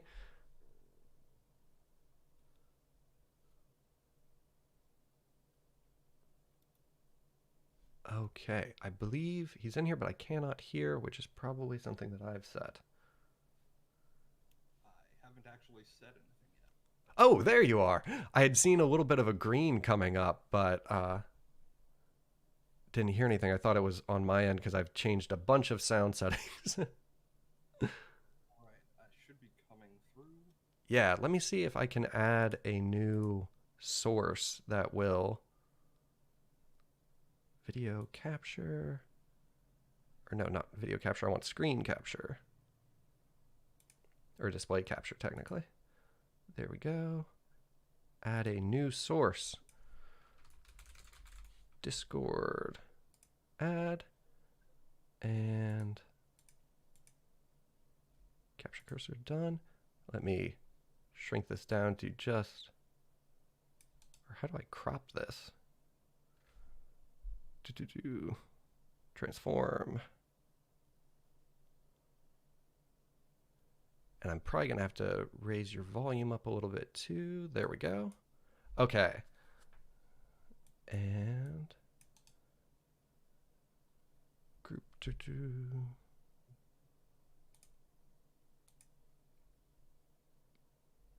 Where is my cropping option?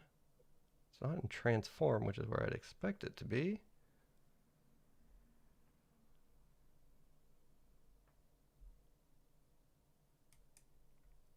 I need to get better with OBS.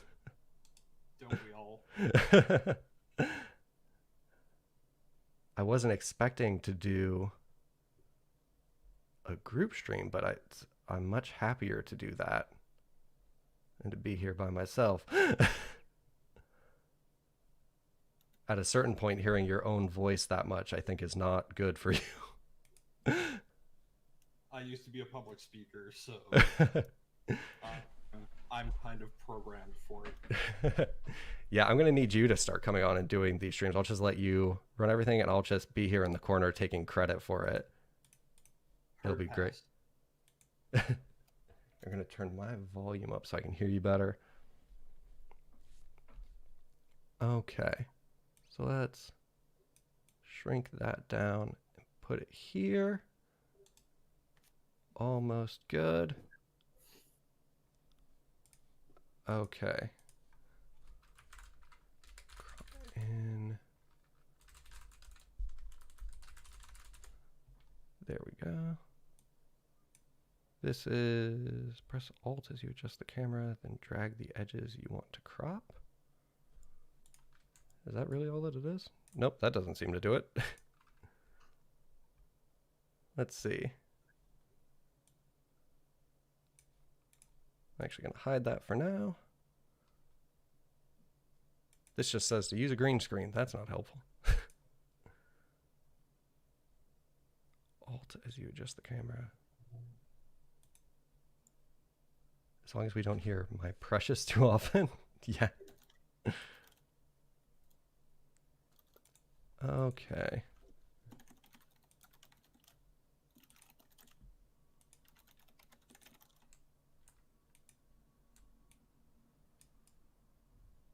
I'm not sure why that's.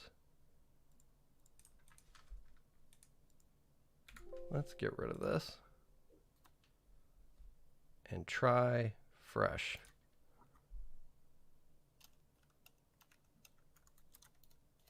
Oh, I bet if I change it to not just be the entire display, that's probably what I want.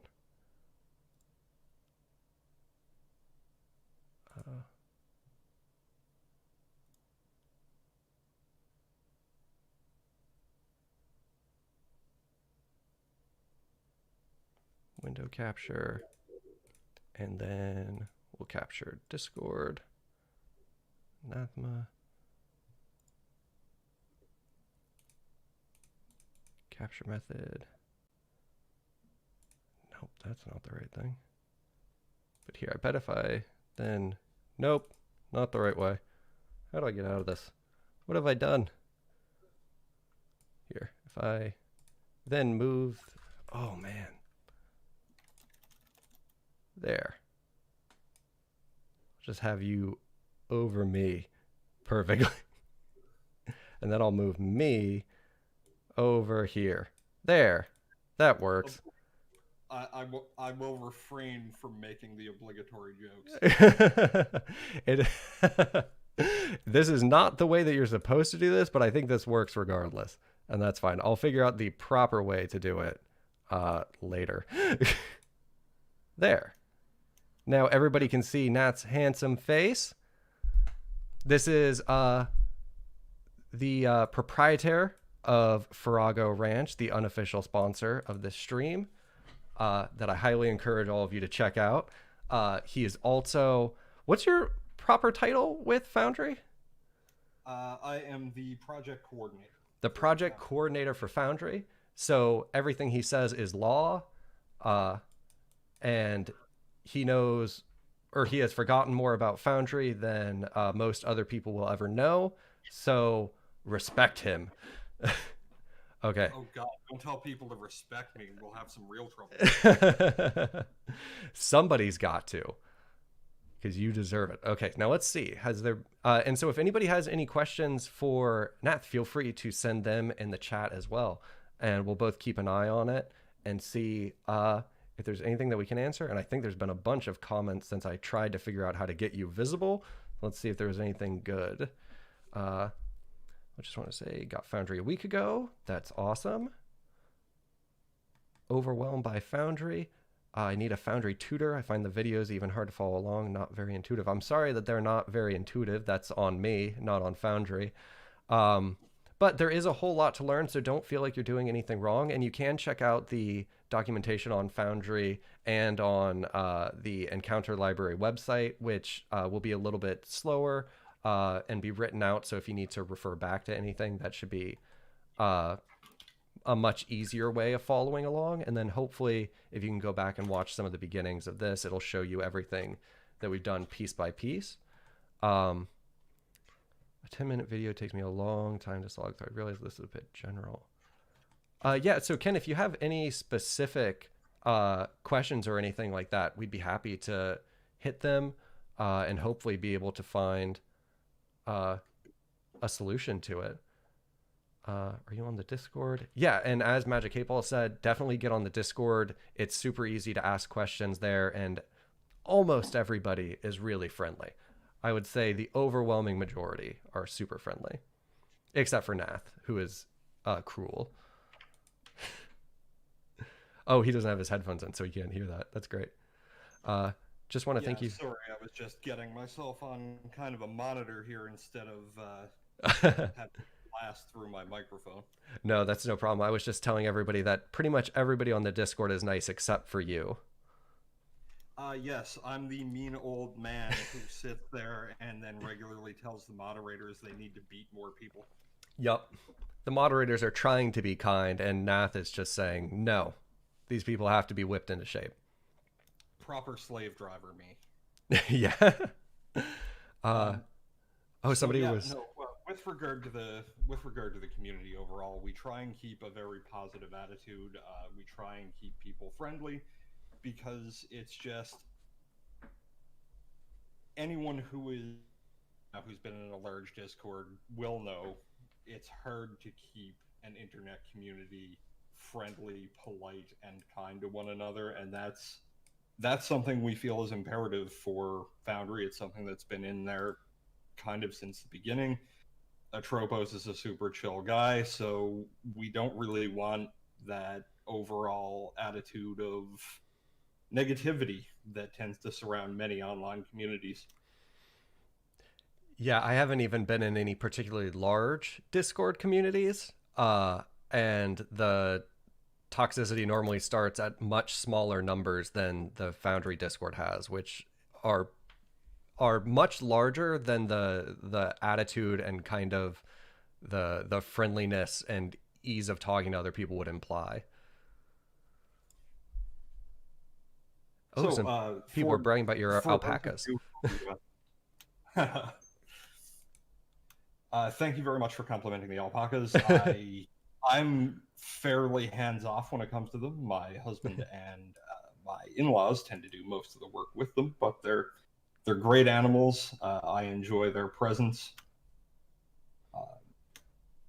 With regard to those of you who have been having struggles, having just gotten Foundry VTT, the learning curve tends to be about a 2-week period. Just try to focus on one thing at a time. There's a lot in the program, and don't rush off and grab 500 modules. Um, You just just killed the end of the stream. That's what I was going to do. I was going to go and install all of them and just see what happened. we've had some of our community helpers have attempted that, and bad things. Yeah, keep in mind that bad things can happen with even just one module. If just the wrong thing happens or if it's out of date or something like that. So definitely start with what the core software does. And I would say that really the only stuff you need to know how to do in Foundry, you don't have to do everything in Foundry. If you're used to running on a tabletop, then starting with, I'm going to get my map on the screen and I'm going to get tokens placed, that's all you really need to do. And if you've got that, uh, you can roll dice in real life. You can call out stuff. You can adjudicate the rules. You don't have to automate everything. You don't have to make everything look super awesome and amazing. My first steps with Foundry were placing a very poorly made dungeon draft map on the screen with walls that I went and looked back at later and was like, these weren't placed properly. It was the wrong type of wall for the situation. But the game was just as playable and easy to run. And just do as much in Foundry as you figured out how to do, and then you can always add more stuff later. Absolutely. There is a tendency that people have when they first get any virtual tabletop, but Foundry in particular, where because it has kind of a streamlined appearance, try and install every possible mod or automation system or whatever they think they can achieve in order to get that video game like feel. Yeah. And that's after you've been using the program around the 6 week mark, 8 week mark, you end up realizing that it's way more than you need to be doing. And your players are not necessarily getting benefits from you trying to utilize that many additional features. The automation isn't actually helping to speed your game up that much. It's just more complexity without much gain. Yeah, and I the first time I introduced Foundry was their first VTT. We had played in person beforehand, and by the time they were trying out Foundry for the first time, even with only core Foundry stuff installed, just the fact that they had a map on their screen and they could move a token around was amazing to them. So you'll be shocked what your players will be impressed by if you haven't done a whole lot of other VTT stuff beforehand already. Absolutely. And we got Uh, a comment from Mark Derbyshire that said, my main issue I have is worried that mods that I love might stop being developed and break as Foundry updates. And that's possible, but there is now the League of Extraordinary Foundry VTT developers who try to monitor all of those very popular modules, and they try to keep in contact with the developers, and if a developer falls off, they try to find someone new to take over for it and maintain it. And I don't think that there's been any very popular modules that have kind of completely broken forever and haven't been picked up, or a new version created by somebody else. uh, I'm sure there's been some modules, but I don't think Cub hasn't ever died, or even with D&D Beyond import, there's new importers for that become available, and there's I'm trying to think of any Dice So Nice will probably never go away. Someone will always pick that up, though.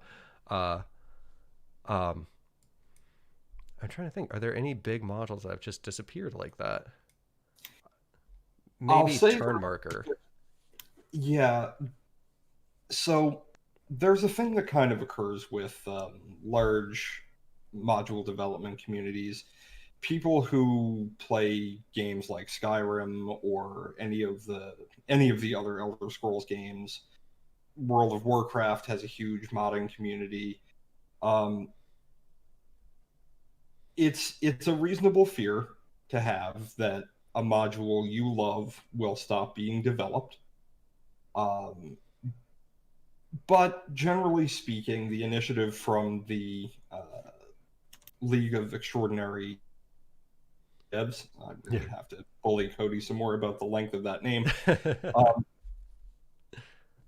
it they do great work in making sure that modules of great importance are maintained.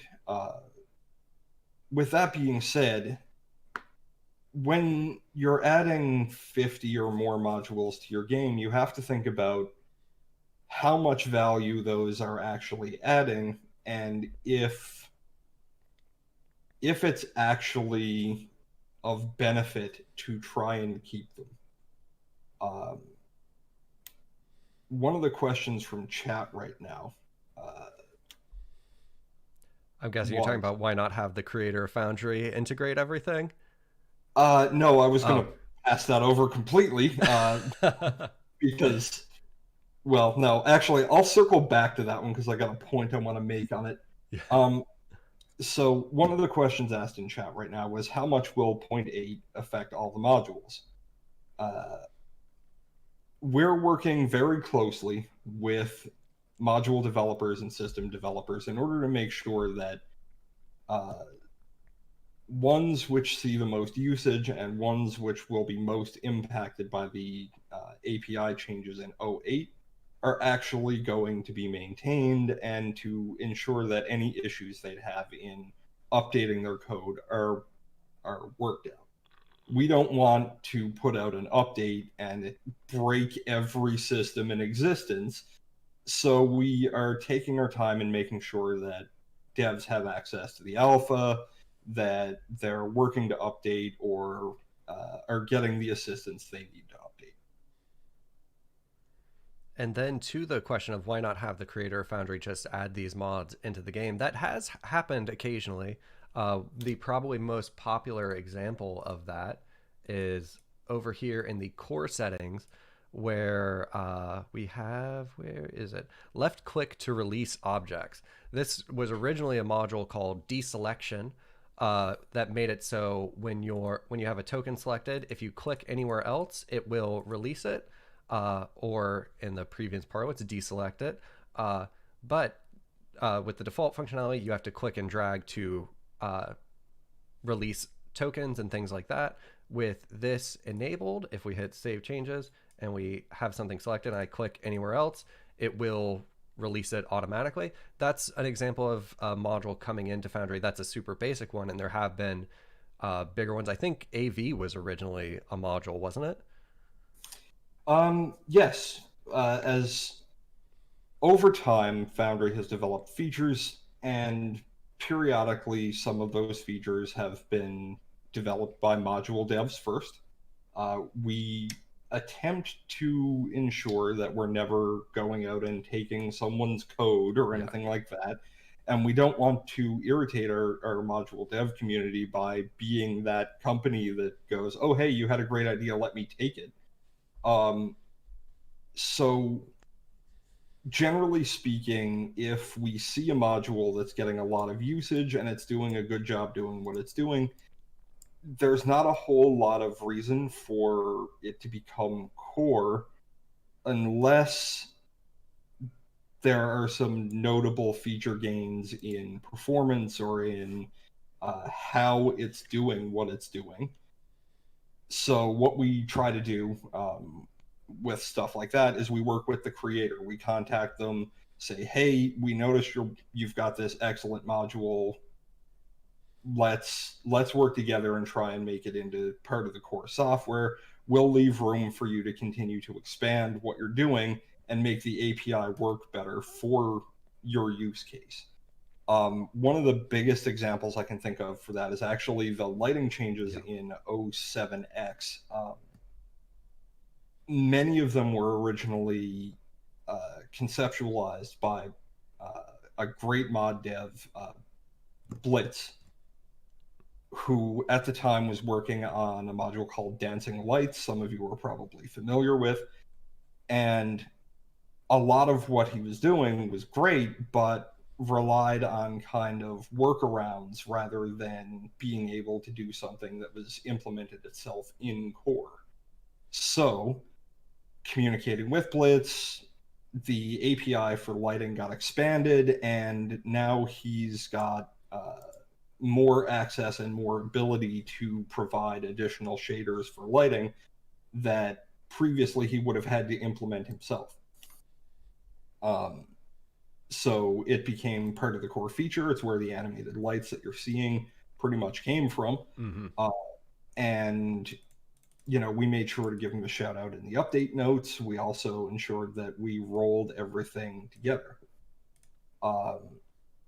For specifics on how we choose what should be part of the core software and what should remain a module, it was explained to me very early that the metric for identifying what should be core is if it definitely benefits every user. If the service the module is providing provides a benefit or a feature that is 100% beneficial for every user, it should probably be core. If it only provides a benefit for a small subset of users or even a large subset of users, it needs to be evaluated on whether or not it's something that will feel oppressive if it's forced upon all users. Because we never want to make a change to the core software that ends up bringing additional download capacity for the size of the program, additional performance overhead for the program, if it's something that every user isn't benefiting from. A key example for that, I love Dice So Nice. It's great that it exists. I do not have it installed on any of my servers because the game that I play doesn't use dice. That hurt me until you said that your game doesn't use dice, and now it is acceptable that you don't use dice. So nice. Exactly. So we try and think about, how many users out there are actually going to benefit from the thing that's being added. And if it's everybody, sure, roll it into core. If, however, it's something that's very opinionated, like automation for a game system, then that's something that needs to stay module country because it's just, say I were to switch game systems and I'm going to run 5e, I shouldn't be forced to use an automation system that is going to make the decisions for when damage is applied, how much damage is applied, what gets resolved when something gets rolled, because that's not something as a GM I would ever use. That being said, I also recognize that that feature is incredibly beneficial to a large portion of the 5e community who just want combat resolved as fast as possible and want the benefits that automation brings. I am not part of that community. Um, so it's for something like that, for the very opinionated modules that make decisions for you and things along those lines, those are probably always going to be module country because it's too much of an opinionated decision to force upon the entire community and have them have to disable it if it isn't doing what they want. And one of the nice people often say things like, why don't you add it as a configuration option or something like that? But having it as a module is basically having it as a configuration option. If you want to use it, you can grab it and you can install it. And there are certainly some systems that are more intense about their application of automation. Like the Pathfinder 2e system has a lot of very complex uh, work done to enhance and quicken the pace of combat and things like that. Like recently, they just added the ability to automatically add sneak attack damage when your opponent is flat-footed.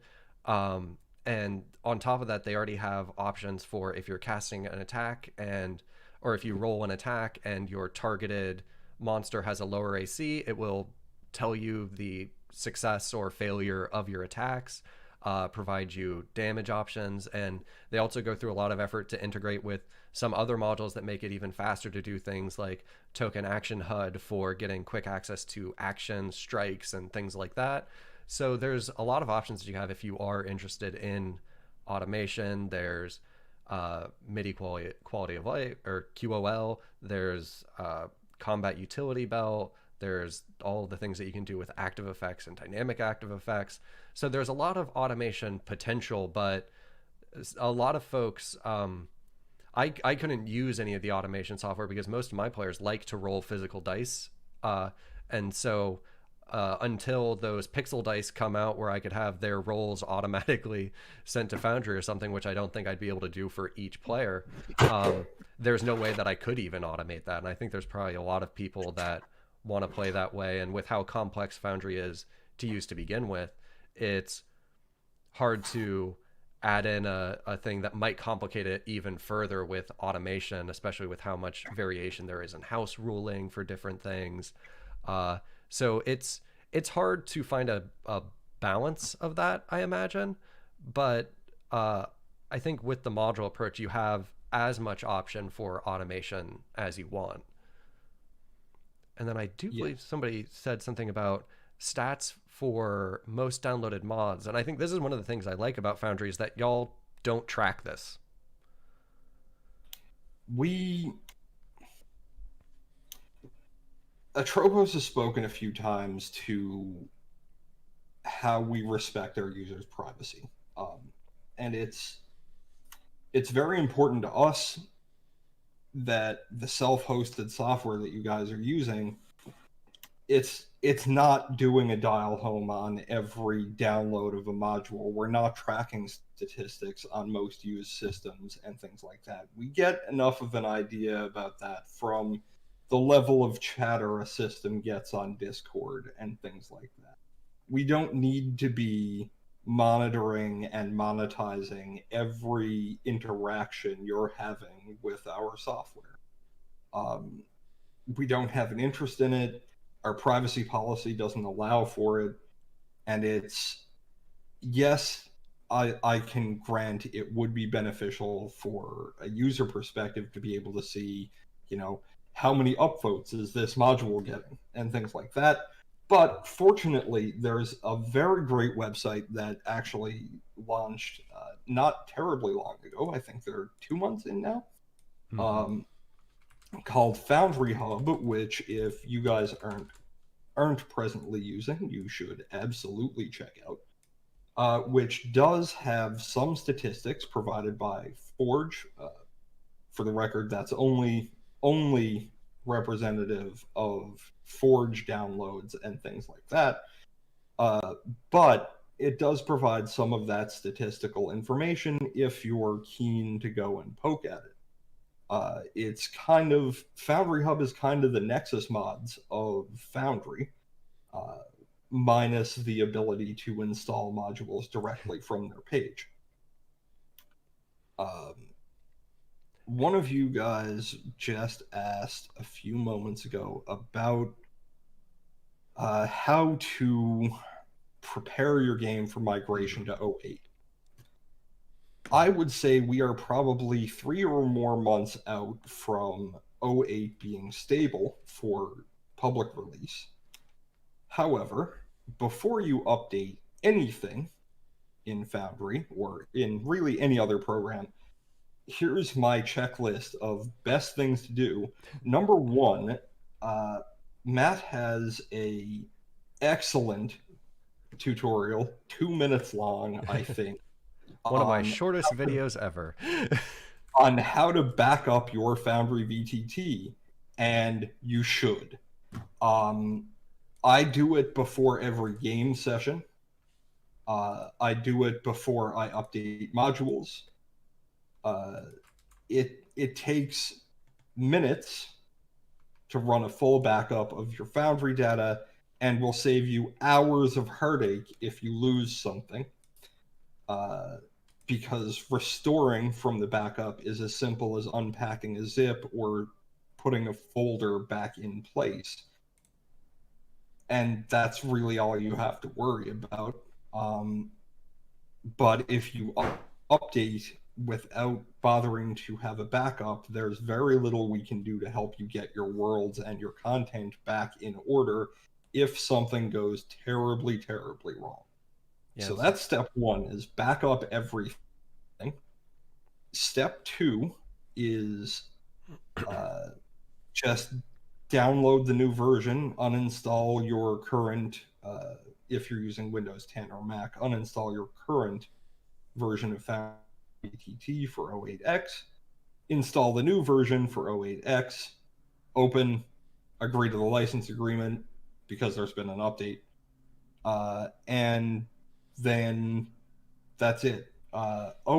08X is a bit different for updating because you will not be able to update to it from within the software itself.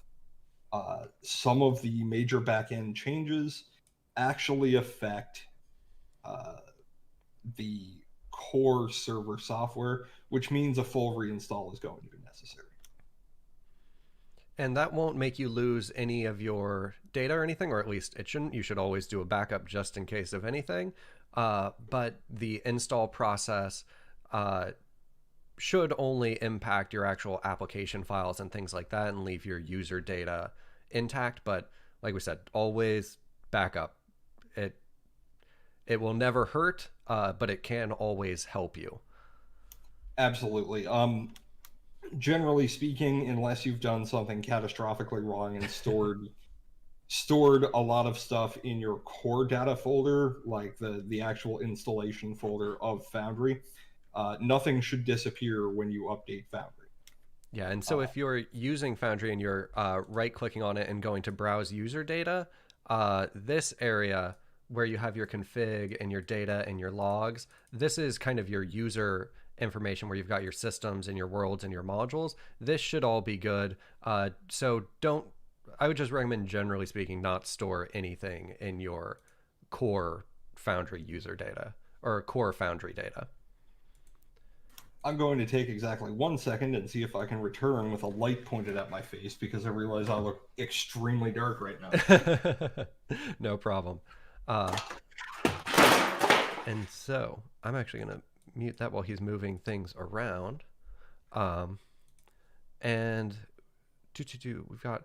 So I don't think Foundry is going to do official mods, but I would say if you're concerned about um, whether the mods that you like to use are going to continue to exist, the best way to do that is by going to Foundry VTT and we can check out the systems and modules, go to the atom modules, and you can find any of the modules that you like Dice So Nice, for example, and you can go to their project URL and you can also just click in here and find the version history of the software.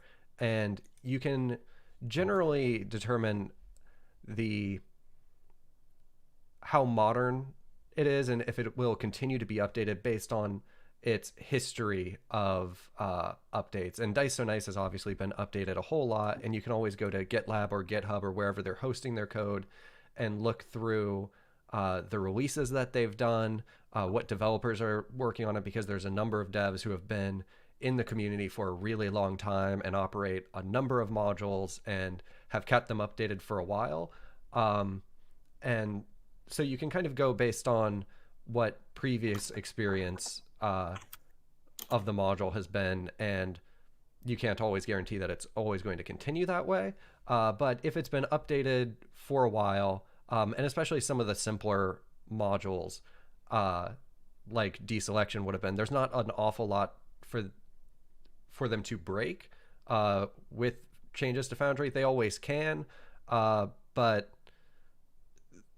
for some of the simpler modules, it's not too much of a risk. But I don't think that there will be official mods that are supported by Foundry. I think any of those would just be eventually rolled into the software if they were deemed necessary enough for everybody to warrant it. So now that I'm back and having Yes. successfully, briefly blinded myself, uh, Scott Feisel asked a Yep. question, and I'm going to circle back and give my top 5 modules in a minute. But first, um, one point on the uh, modules that aren't updated. So there are some modules, and actually there's quite a few of these that will be probably perpetually very low on the updated list. For example, things like chat damage buttons for Beyond 20 by Ion Shard, WFRP tweaks, printable slash stream, image drop by Uman, uh, things like those, calendar weather. These are ones that don't necessarily need to be updated. Um, and the reason for that is because of the simplicity of the module, because of how they coded it and how they're executing what they're doing. They're using features that the API just isn't going to change for quite some time. So they might have to circle back and do some updates for 080, but maybe they won't. And because of those approaches, it's really, uh, it's really solid and trustworthy. So it's not necessarily an indicator that a module uh, may not work if it hasn't been updated. We try and stay on top of it, and if a module is showing up as not functional and it hasn't been updated in quite some time, we prune it from this list. So yeah, there is attention being paid from on high. This isn't a list of modules where we just let it roll in a bucket forever, and once it's there, it's there. If it's not working, we try and remove it if we're aware that it's not working. Yeah, and I think there was a large purge not that long ago. So if there was anything that only worked with O5 or something like that, it shouldn't be on the list anymore. Pretty much everything on here should continue to work. And one of the nice things with Foundry is that it's more, you get updates frequently, but once they all come into stable every few months. So it's not like every week there's a new Foundry update that might introduce a breaking change and ruin all of your modules. There can be system updates that are more frequent than that might cause issues if they're system specific modules, but you shouldn't have too much trouble with things breaking all the time, and always do your backups. That's the important thing. When things break, if you have a backup of it, you can always roll back and you'll have your previous module version backed up as well. Uh, and you can also, with most of them, go back and find previous versions of the module and install those as well using a manifest URL or something like that. Now, did you say that you were actually going to give us a top 5 module list, though, for what you use? You don't Yeah. have to. That's fine. So I don't. I'm fairly module light. My regular Friday game is, I think I've got 16 modules installed total. In terms of the modules that I use most frequently, drag upload is one that I commissioned way back when, that I still use on an almost weekly basis. It's not a module you need to use all the time, but when you need it, you need it. Simply because my players like to make decisions that perhaps I didn't anticipate and prepare a scene for, and I have a large volume of assets on my computer that I can use to throw a map together really quickly. Um, so when my players tell me they're going in a direction I didn't anticipate, like, for example, climbing into a sewer to investigate it when I had planned for them to go into the warehouse instead, uh, what I will generally do is immediately throw a map. In this particular case, it was a map from Tom Cardos. I'm a patron of Tom, uh, and threw it onto a scene in about 4 seconds, and immediately started walling while I was describing the initial entry that they were going to hit. because that's the benefit of drag upload is you can talk while you quickly throw a map in place and do things like wall ahead of your players. That's basically laying the track in 5 minutes ahead of the train. And just Um, hoping you don't crash into it. And that's yeah, by Cody, who actually also started the League of Extraordinary Foundry VTT Developers. I never remember which one it starts with. for sure. Um, Another one that I regularly use, I run my games text based, um, which is a long standing habit from well before my internet was as good as it is right now. But I find it gives a lot more narrative feel that isn't necessarily present in a verbal game. Uh, so I use a module called Salon, which is my own creation. Uh, in order to do that, it's kind of a hack job and it needs a revisit, but it brings the functionality I need and also integrates with tab chat in order to provide uh, in character, out of character, and a role window so that you're not ending up with everything in one massive string. Yeah, and I think I'm in a similar position to you. I was actually just opening up my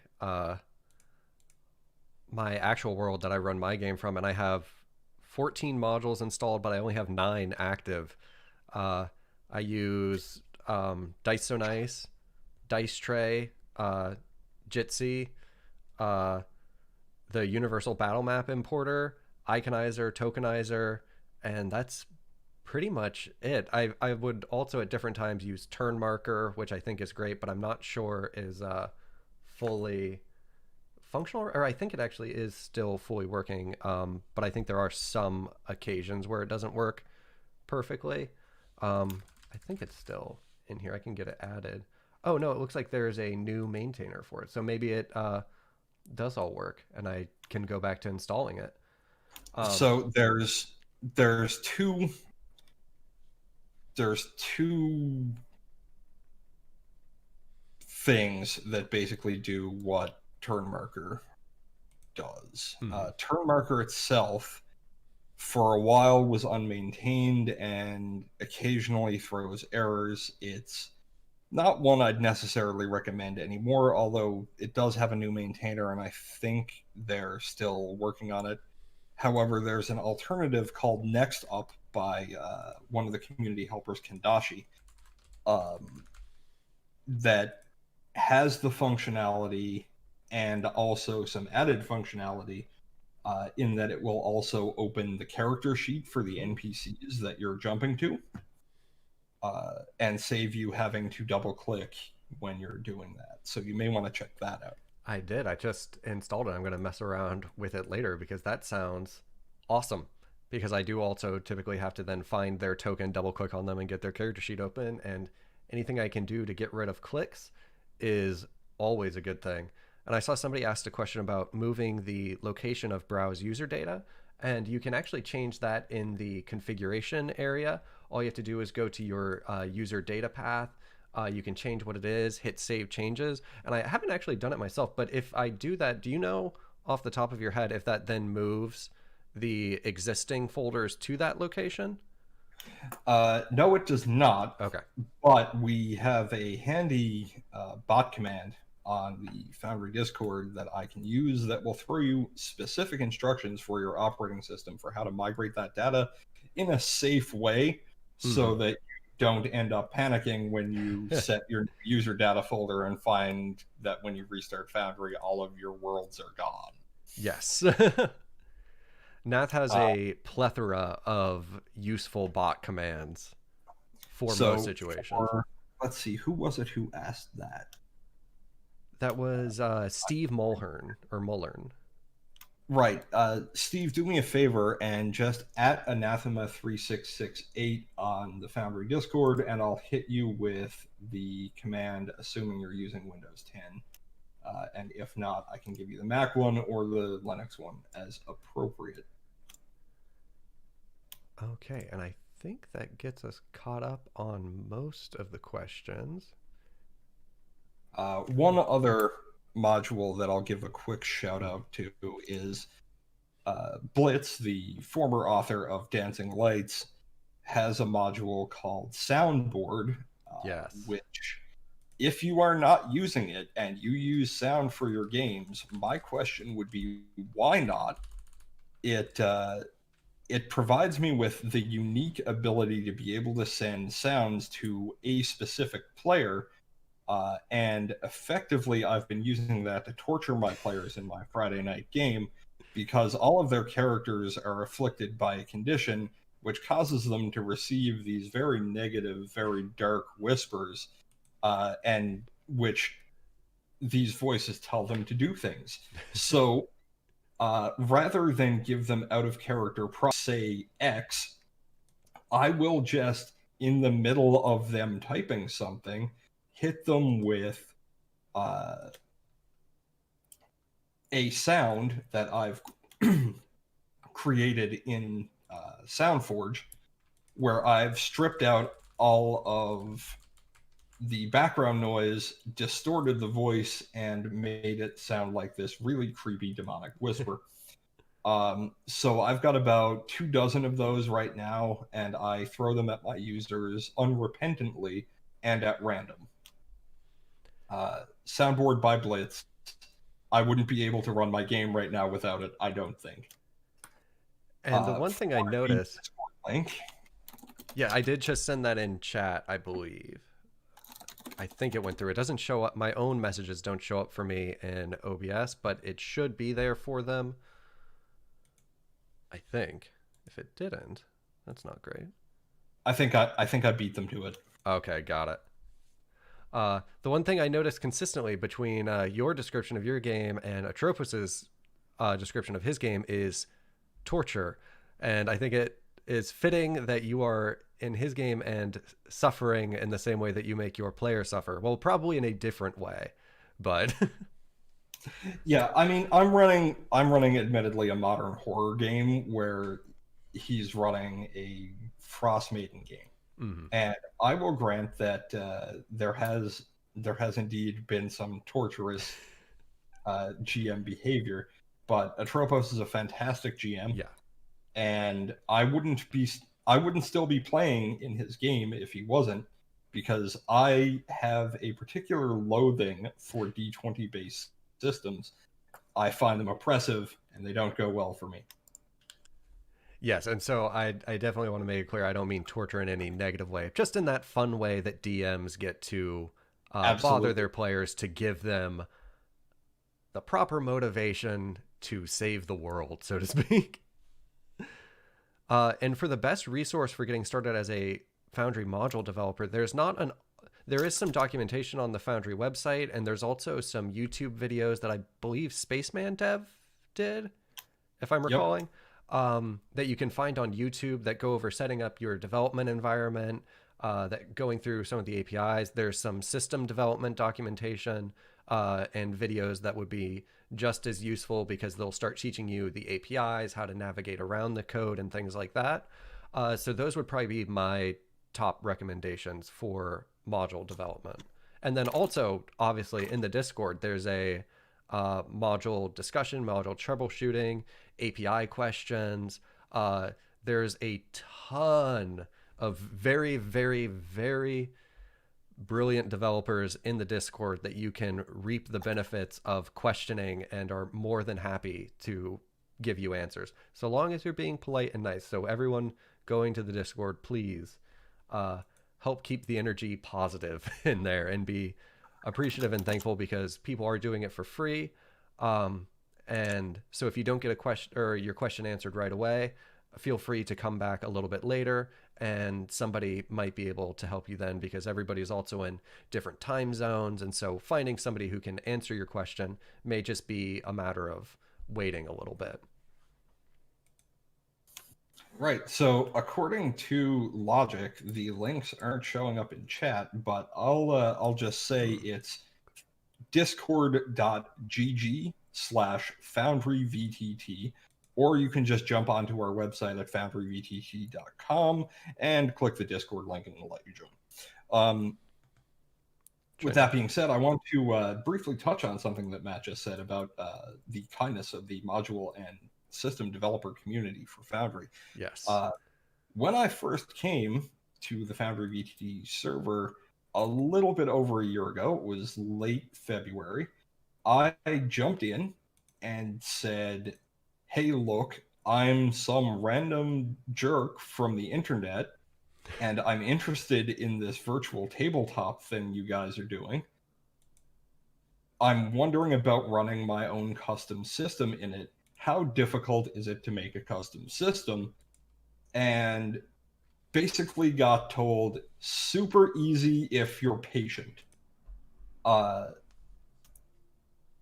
So over the 6 weeks after I first joined the Foundry Discord server, one of the community devs, fine gentleman you may know from the WFRP premium packages, Mooman, who is also a co-player in my Sunday games with Tropos, took me under his wing as a stumbling, screaming infant, and showed me everything that needed to be done to take my crazy garbage code for JavaScript and turn it into a functional working system that my players could use for my custom role-playing game.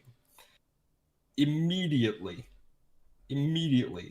I was sold. It's one of the reasons I think I'm so involved in the Foundry community now, is because I feel that that experience is one that needs to happen more.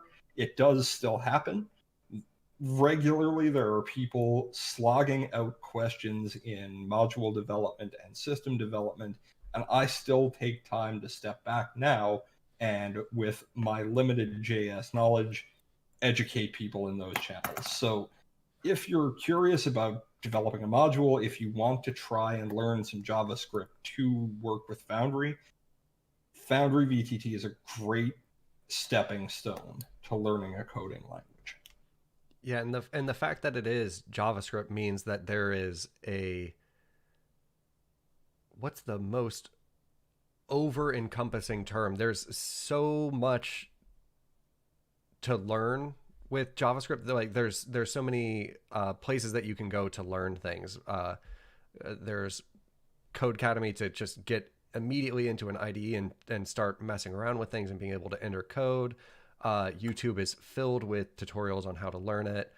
Places like Pluralsight, O'Reilly Books, and things like that. There's so much free content for learning JavaScript, and the fact that all of Foundry is just modern web technologies makes it very easy for a number of people who are already working in web development or have done any kind of programming to begin with, to easily jump in and start working on things. And one other thing that we can say about Foundry is that the code base for it is of a extremely high quality, and so the legibility and the clarity of the documentation that's available for the code makes it so that it's very easy to get in quickly and start doing things. And I see somebody said, what was the other? Oh, someone said, I like to use global lights to light up the watermark on a map in case, if anyone is curious where it comes from. That's a great point, especially if you're doing a streamed game, where some of the map makers have requirements that you say who the map maker was. That's a great way to have it available anytime when you're moving over the map, so people can always find out who made it. I should have probably found a version of Jepeku's maps that had a watermark for them, so I didn't have to keep calling it out. But I'm their patron, and this is what I had from my reserves. But if anybody is curious, this is a Jepeku map, and they do also have a Foundry module that's available for free with their animated map that they put together recently, which is beautiful. And then I think for their patrons, they also have Foundry modules, don't they, for walled and lit maps, I think. I normally wind up doing that kind of stuff myself, but let me check to make sure so I'm not spreading false information. The one problem with Patreon is that it takes forever to load, though. Really though, right? Yes. I'll Okay. while you're digging that information up, I'll just real quick address one of the questions from the before times. Any possibility of D&D Beyond content officially being supported by Foundry? There's always a possibility. I will. I can't say too much on that front. We don't have any official plans at this time. I think it'd be nice, but for now, Mr. Primate's importer is the way to go. Yes, I'd agree with that as well. And it does look like our maps are now pre-set up with walls, doors, and lighting for Foundry VTT and Encounter Plus for any $5 plus patron. So if you like Jipeku maps, and I don't know why you wouldn't, but you hate walling things, that's an awesome option for you. And there are a number of other map makers that do have Foundry, their maps pre-set up for Foundry. Tom Kartos is another one. And then if you go to the module installation screen for Foundry, you can check out the exclusive content and find pre-done, hundreds of pre-done maps from the likes of Domil, Humperdinck's Wares. There's just a plethora of options for content to immediately get in and get started with Foundry, where you don't even have to do any of this walling or lighting stuff. And so that is one other benefit that you get from being a Foundry user. Foundry rules as bonus point you can get into Git to be really part of the community. Yeah, that's 100% true. Actually, having a question. Yeah, when my players experience black screens sometimes, so you know what the reason could be. If your players are getting black screens, that's most likely something related to WebGL. So one thing that I would check is what the size of your maps are. If you're using several thousand pixel wide or tall maps, you could be using an image that's just too large for their GPU or for their integrated graphics if they're on a laptop or something like that to be able to handle. And so possibly shrinking that down to the lowest PPI that Foundry supports, which is 50. So you can take the number of squares across or the number of squares up and multiply that by 50 and resize your map to that size. You might be able to get some improvement there.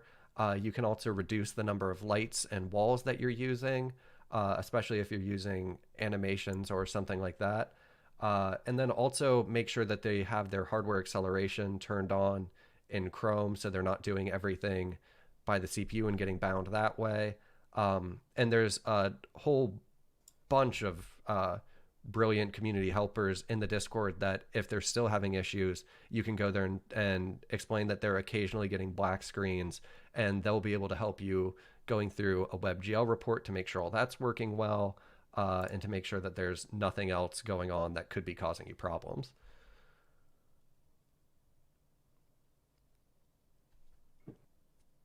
And then let's see. I think there's some other questions that have come in. Someone asked about black screens. Yes. Um, Matt, do you have a photo editor or graphic editor on your computer right now? Yeah. So open up any map you have and any map image you have and blow it up to 38,000 pixels by 38,000 pixels. You got it. Now, do I use one of my embarrassingly bad maps or do I use someone's talented map? Let's see. I'm going to use somebody talented. Nobody needs to see my maps. Do I have Tom Cartus's maps? Yeah, I do. I'll grab his bridge map. Or actually, any old map will do. Yeah, sorry, some of these are still in zips. So I've got to find one that's not. There we go. This, I think, is a map. Yeah, there we go. Okay. So I'll do an export, and we'll export it at, you said 38,000?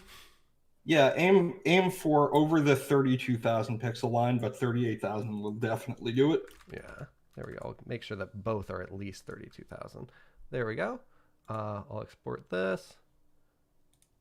Save. This will probably take a moment to actually export.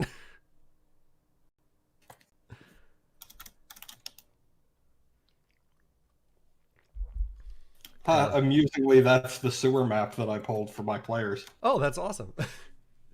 Let's see if we can get this to crash my 3080. I can guarantee you that this will trigger the WebGL issue.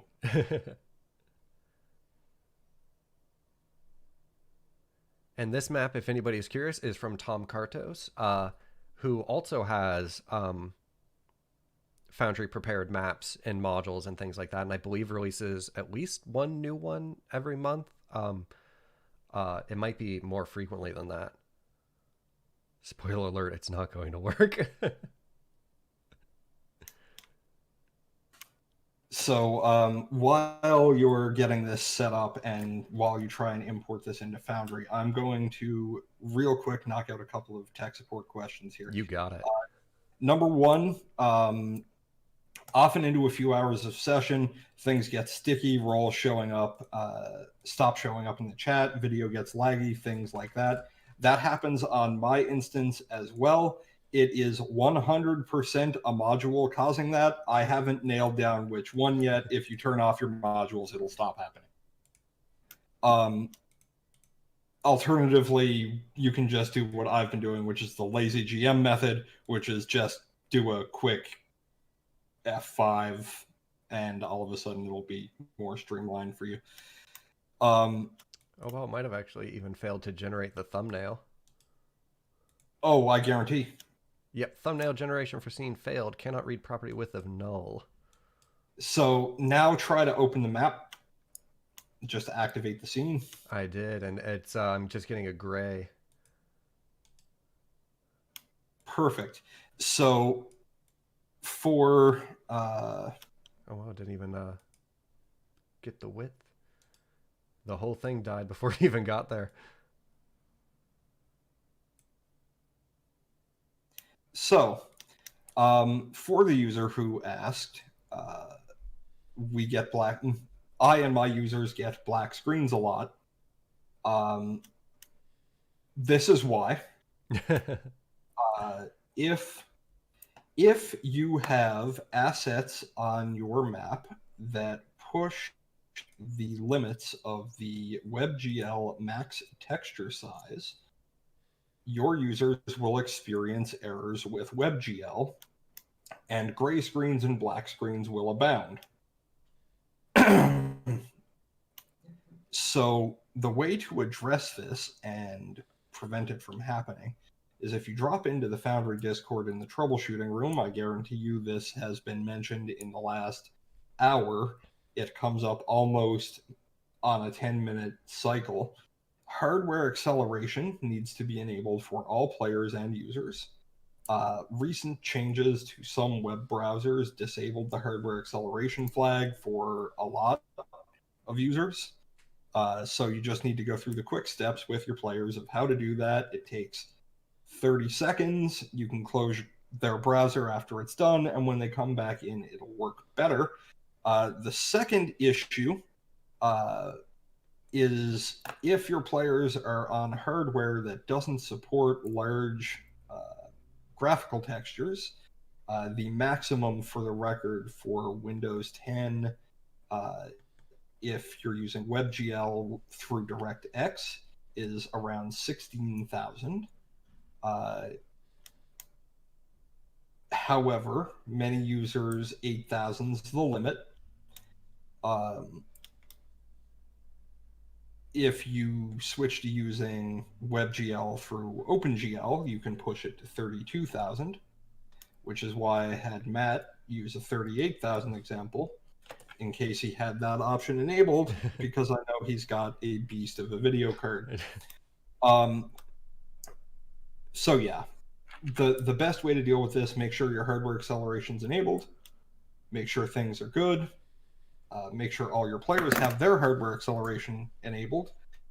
And if you're still experiencing WebGL and black screens, there's another issue that recently came up that I'm trying to narrow down in my off hours, because I love puzzles, and modules breaking things is a puzzle for me. There are a couple of modules that affect fog of war that you should consider disabling and see if your black screen issues go away. Because of the way Foundry renders fog of war, it can sometimes, if not used correctly by a module developer, push the fog of war image, which you may not know is actually a image, beyond the size of the max texture that your players' computers can handle. So, a key example for this, I recently had a very frustrated user come to me, who had been running one of the premium modules, the Alien RPG module, um, system, with one of the story modules, asking, why am I constantly getting WebGL errors and crashes? It turned out that the Fog Manager module may have been responsible. I'm still trying to narrow that down, but if you're running Fog Manager and you're getting a lot of WebGL and black screen issues, consider disabling it and see if it goes away. And I see somebody else asked a question about getting a new computer and the ease of moving a world from one machine to another. And that thankfully is pretty easy. That browse user directory that we were talking about before, if you make a copy of that and you get that moved over to your new computer, that's basically all that you need to do, because everything in Foundry uses links that are relative to that user directory. So anytime you link an image or anything like that, it's starting in that user data directory, and then going into whatever folders you've placed it in, like your scenes folder within your worlds folder. And all of those things should pretty much move over easy peasy. Yeah, absolutely. And in fact, this is one we get emailed about at the support email almost weekly, and I basically have a form response for it where I just go, okay, here's Matt's backup video. Do that, but when you go to restore your backup, just do the restore steps on your new computer. Yes, and so that should be super easy for you. And I see somebody else said, often a few hours into the session, where it's hosted online by one of the hosting partners, things get sticky, roles stop showing up in the chat, video gets laggy, things like that. Any reason leap to mind? The first thing that leaps to my mind is that I'd open up your task manager and see if your system is starting to spike anywhere. I used to have an issue when running a game and also recording it, that I was getting very high GPU usage at a certain point, in terms of my memory. And I used to have a 1066 gig, and like an hour and a half, 2 hours into it, I'd have maxed out my GPU memory and things would start to get very problematic. That wasn't a Foundry issue. That was an issue that I was having with OBS for recording things. But the first thing to figure out is what part of your system is starting to lag. If things aren't appearing in chat, that's very weird. There, I'm trying to, and then what would be causing that a certain amount of time into the session? It could be that it might be worth backing up and then clearing out your chat log to see if it's just overly filled, if you have too many entities, but that wouldn't be impacting it a while after the game has started. No, that one particularly, with things becoming sluggish after like 2-3 hours into the game. I'm running into that on my instance as well. I'm not entirely sure which module is causing it, but it's definitely a module. Gotcha. Yeah, so that's another option. Definitely try it without modules. See if it is still happening for you, based on that's a assuredness, I'm going to guess that it will probably disappear. And then getting rid of modules one by one and seeing in each session if it comes back once you've added a new one in. That's probably your best bet. I did actually have an issue a while ago with, I think, Maestro, where after playing music for a long period of time, uh, it would occasionally lead to things getting super sluggish. So I would check to see if you have anything like that running and start with those first and try to get rid of them. I think that issue was eventually fixed. I'm not sure. I don't actually have it active anymore. Um, well, I will say that there are some known issues in Core Foundry related to audio, and one of the key reasons why patch 081 focused on the audio engine and Mm-hmm. overhauling said audio engine was because in order to correct those bugs, it was going to mean drastic changes to how audio works in Foundry. Mm-hmm. Uh, and that's not something that we could do on a stable patch branch. Definitely. So I will say, for some inside spoilers, as we are currently doing testing for 081, the new audio engine is fantastic. I think module developers are going to love it. And while the UI will have some changes to it, I think it's all for the better. And I think that users of audio and Foundry are going to be really excited for it. And as somebody who likes sound a lot in their games, I am super excited about it. And then I think there was somebody who was asking about, they made a complete mess of their system when setting up their current world, a mix of pre-made and homebrew, and they'd like to clean it up. How hard slash dangerous is it to try and move everything around?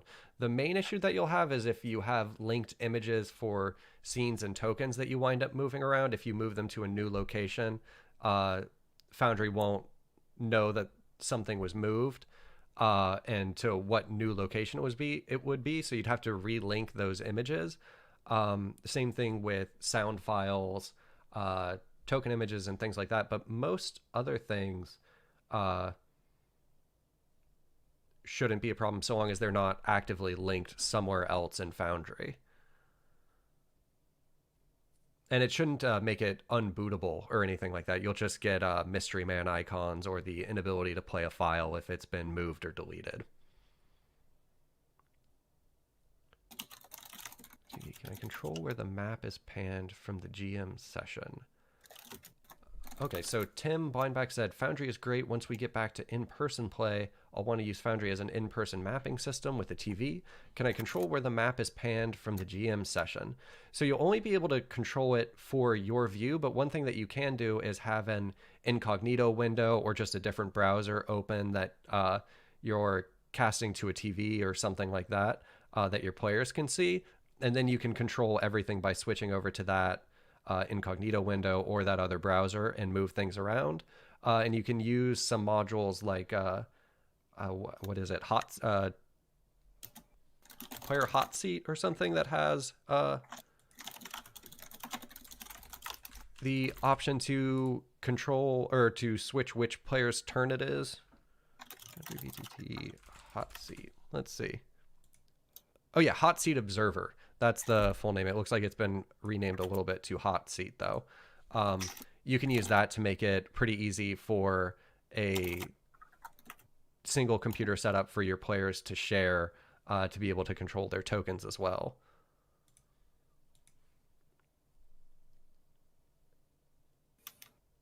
Yeah, there's some talk right now in chat about using physical tokens on the map on the TV. Mm-hmm. If you're considering doing something like that and you're out there right now, I firmly, firmly recommend you check out the Material Plane project from Chris.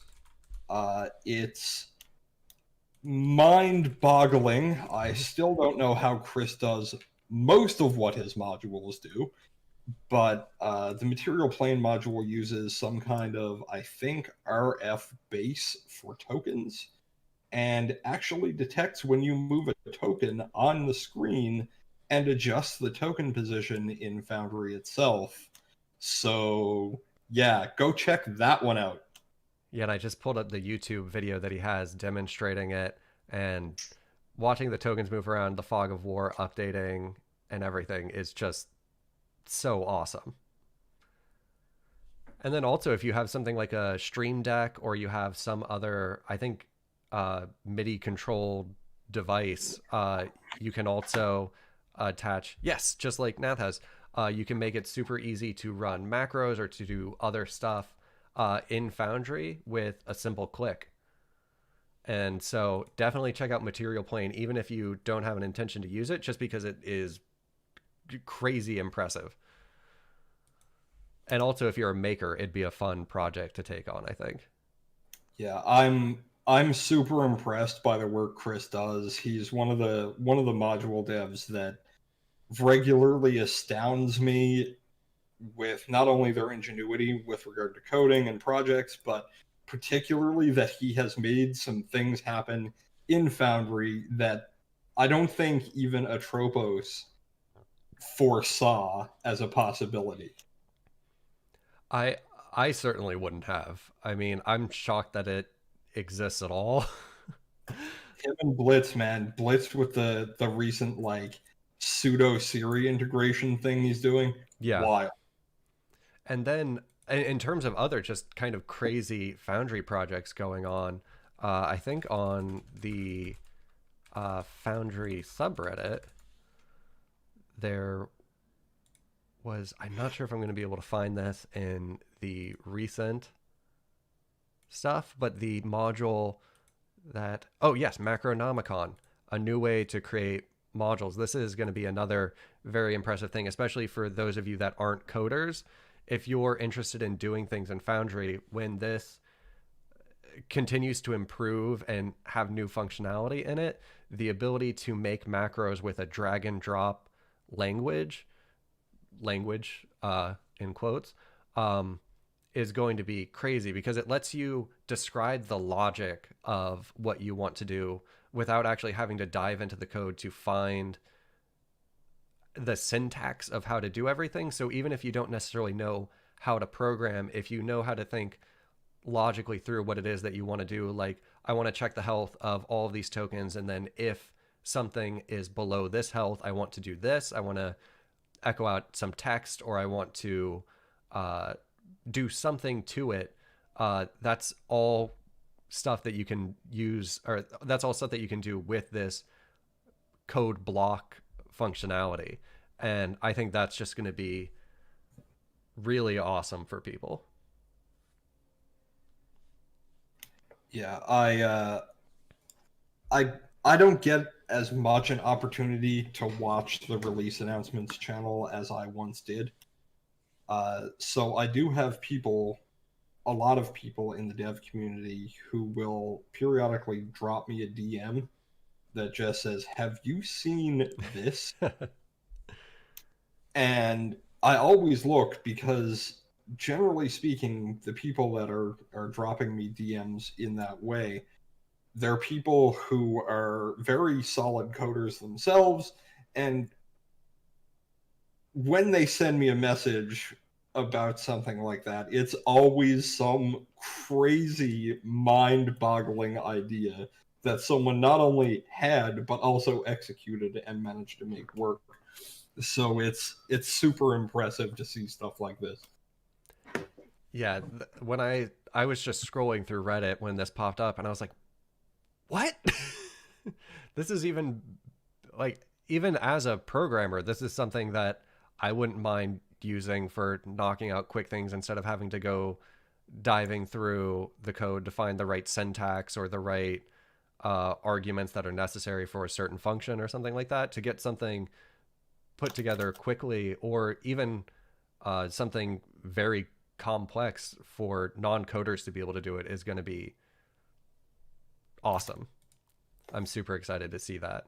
And also, everybody should go check out the subreddit Foundry VTT. It's, I believe that's not officially maintained or managed by Foundry staff or anything, but there are some excellent community helpers that are moderators and things, and keep it a fun place to be. We intentionally keep our distance. I have made a few posts there. I've answered some tech support stuff there as a commenter, but we have no control over moderation of it. We are hands off when it comes to the subreddit, just because I think it's a bad look, and I think everyone thinks it's a bad look if a Reddit is officially associated with the company for the product. Um, it's led to some problematic issues in the past for various companies, but you know, we trust the community to be able to maintain and police itself for the most part. So Yeah, I think there's something to be said for allowing some decentralized communication about Foundry to exist where people can know, hey, the company isn't coming in here and putting their finger on the scales in terms of what's popular or who's allowed to do certain things. There's obviously rules on the subreddit that you should follow and everything like that, but it's not something where Atropos or Nath are saying, oh, we don't like this person, don't let them do anything, or anything like that. So the stuff that you see there is real legitimate users going in and posting their experiences or the things that they're working on.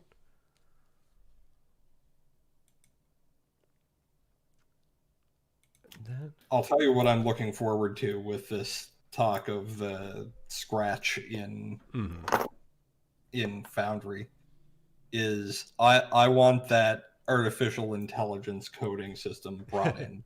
When's that going to happen? Give me something AI related where I can just say, make me a module that does this.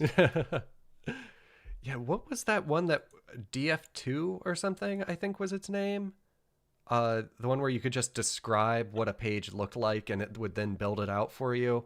I can't remember exactly what it was called, but there's been some pretty crazy AI machine learning stuff in terms of automatically creating things for people that is going to be very cool. I'm sure there will be problems with it. I don't think they're going to get rid of all normal coders or anything like that anytime soon. But for certain things, you could definitely get a layout and then use this Scratch-like Yeah, system to add some custom stuff to it. It'll be awesome. yeah, it's the I can never remember the three-letter acronym for it. It's one of GPT Yeah. 3. It's one of those things that a bunch of us in the dev community have gone looking uh, to resolve the issue of just my laziness. Honestly, we've all a bunch of us have all applied for GPT-3 beta access to try and see if something like this can be done. But I regularly open messages to Cody C Swindrowski. I butchered his name several times. I regularly drop messages to him and just say, "Hey, so yeah, I want a module that does this. How long will it take you to do?" Done. Because he's a And genius. well, I mean, sometimes it's like I'm not doing that, and sometimes it's like, huh, okay, and then 20 minutes later he's like, here you go. So But I saw somebody just asking, is there any plans to have pre-written module adventures in Foundry with maps and character sheets and things made already? That is actually something that already exists. So I popped back to the return to setup window so we can take a look. There's a handful of adventures that have already been made and are already available. So if you go to the install world section, you can see that we've got the Veil. I'm going to butcher the pronunciation of this, but Rev de Dragon, Deadlands, The Weird West, Impulse Drive, Wedding at Kyoto Castle, Mad Biomancer's Tower, The Secret of the Porvenir, and Clash of the Cobalt Cauldron. And Clash of the Cobalt Cauldron I've actually run. I have not finished the final part of it because I streamed the first two parts and then some real life things with some of the players got in the way and we haven't been able to get back to it. But Clash of the Cobalt Cauldron is a lot of fun. And actually, I'll just go ahead and install it and you can see what you get with it. And there's always new creators that are working on getting their stuff ready for Foundry. And even outside of this installed worlds area, once finishes up, I'll come over here to the add-on modules, and we can take a look at the exclusive content. And in here, you can see there's Kaora's maps, tokens, and assets, which has, I think, almost all, if not all, of Kaora's tokens already pulled in that you can use for assets. Milby's maps, Mikwiwa or Mikwiwa, I'm not actually sure on the pronunciation. There's music that you can get, Tavern Tales, maps from Meditating Monkey, Demille's Wondrous Works, Moonlight maps. I don't want to read all of them, but there's a whole bunch of different content that you can get that's pre-walled or pre-configured for Foundry in some way, and it's getting better, and there's more of it all the time. But if we jump into Launch World for Clash, I'll jump in as the game master, and you see it comes with a title page. We have the initial map where everything gets started, the coastal road, where there's already tokens. And I believe these tokens are from paper minis. My apologies if I got that wrong. But this was a collaboration with a whole bunch of different map makers, token makers, adventure writers, and things like that. And then all brought together in Foundry where things are pre-lit, pre-walled, and pre-configured for you. So you've got all of these tokens that have their features, their all that stuff. We've got some hidden knights up here that appear a certain amount of time into your first attack that you can then make them visible. And they've got their features, they've got all their attributes prefigured out. And then if you come to, not that I want to give spoilers for this, we'll just go to one of the next parts, this Basilisk Tail area. You can see they've got Ogre Bodyguards with all of their features. And I think some of these even have spells assigned to them. Yeah, Acid Splash. So there are a number of adventures that you can already get started running, and more coming all the time. Yeah, we actually have a content announcements channel in the Foundry VTT Discord, which regularly, I'm going to say almost once a week, if not more times weekly, announces new free stuff that you get as a Foundry user. We work with a lot of content creators. There's always more in the pipeline. A large portion of my job and the job of my compatriot Cobalt, we spend our time interfacing with content creators from the wider gaming community in order to help them prep content for release on their Patreons, or more specifically for release to you guys. So there's always more adventures in the pipeline. There's always more maps. There's always more audio. There's a Kickstarter running right now, I think, from is it Dark Raven? Yeah, Dark Raven Fantasy Soundscapes is running a Kickstarter right now, which will have a lot of VTT assets involved in it. If you're interested in that kind of thing, definitely check it out. The links are in the content announcements channel. There's so much content you get just for having purchased Foundry that the content alone is almost worth the purchase price. Drop over to the exclusive content section of our modules and systems page. It's a constant scroll. It's very long. There's a lot of stuff.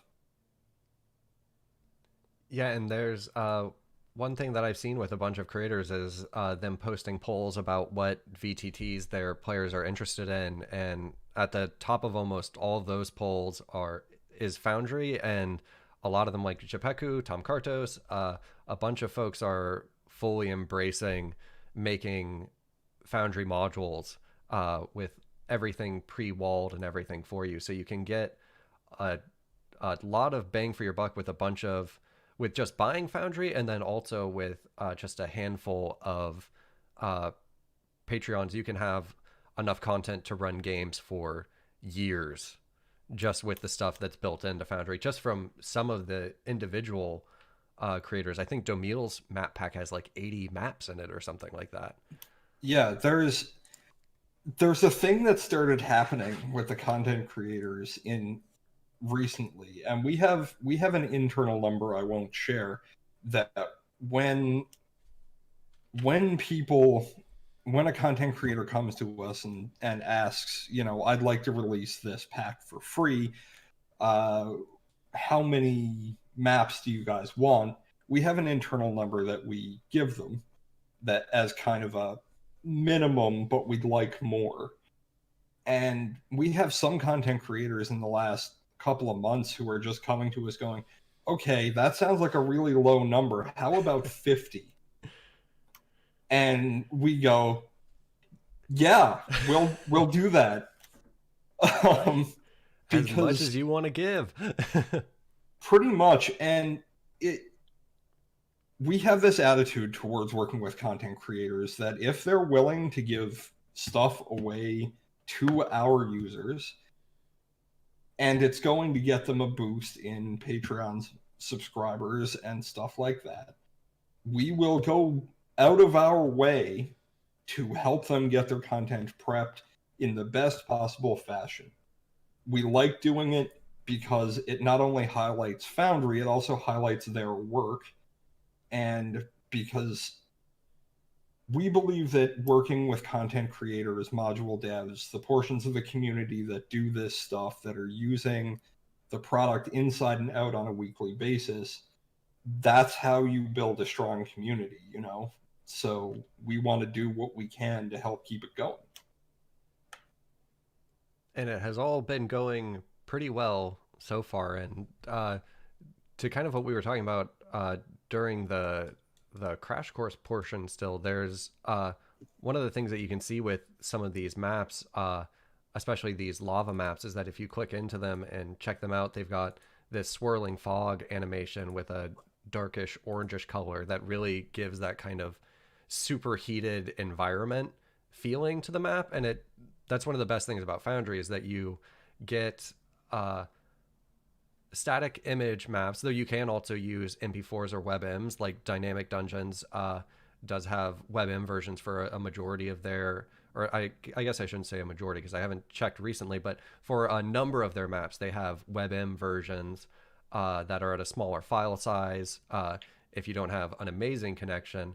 But even without going to WebM or MP4 video maps, you can get a real sense of dynamicism in the maps with the lighting tools that you have access to.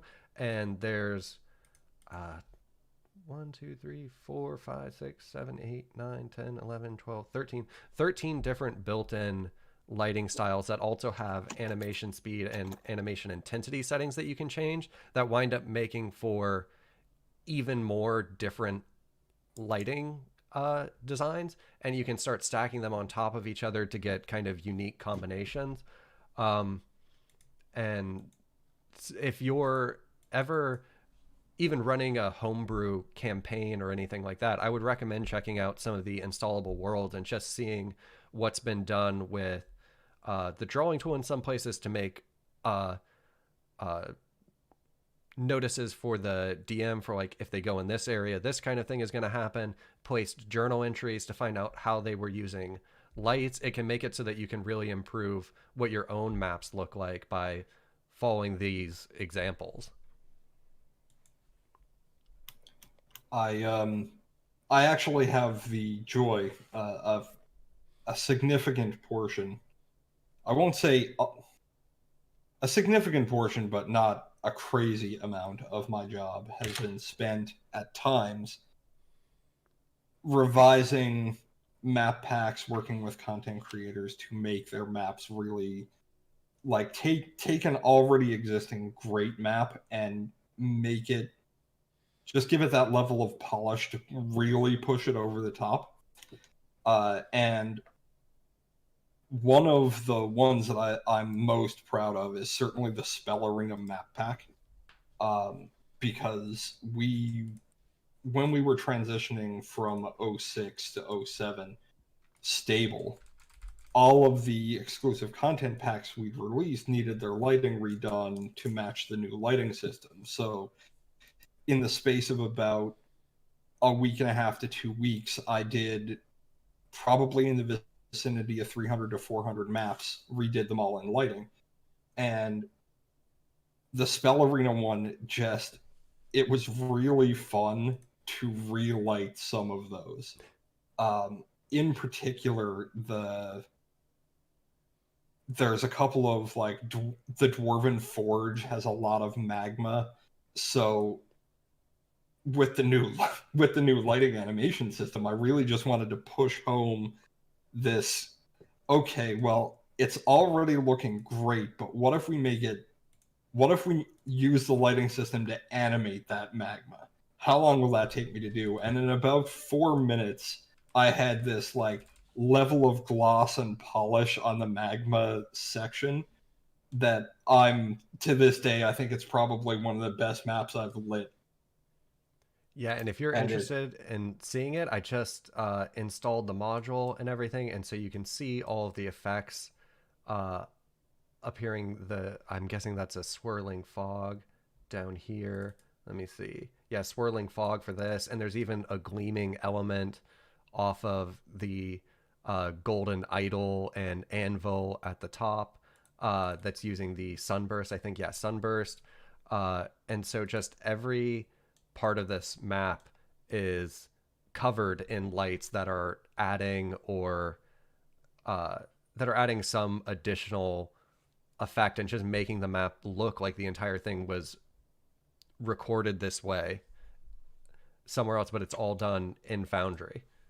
and because this is using a very performance shader system, because Atropos is some kind of machine when it comes to producing code, uh, because this uses a very performance shader system through Pixie, it you don't run into performance issues caused by using animated lights the way you would something like a large animated map.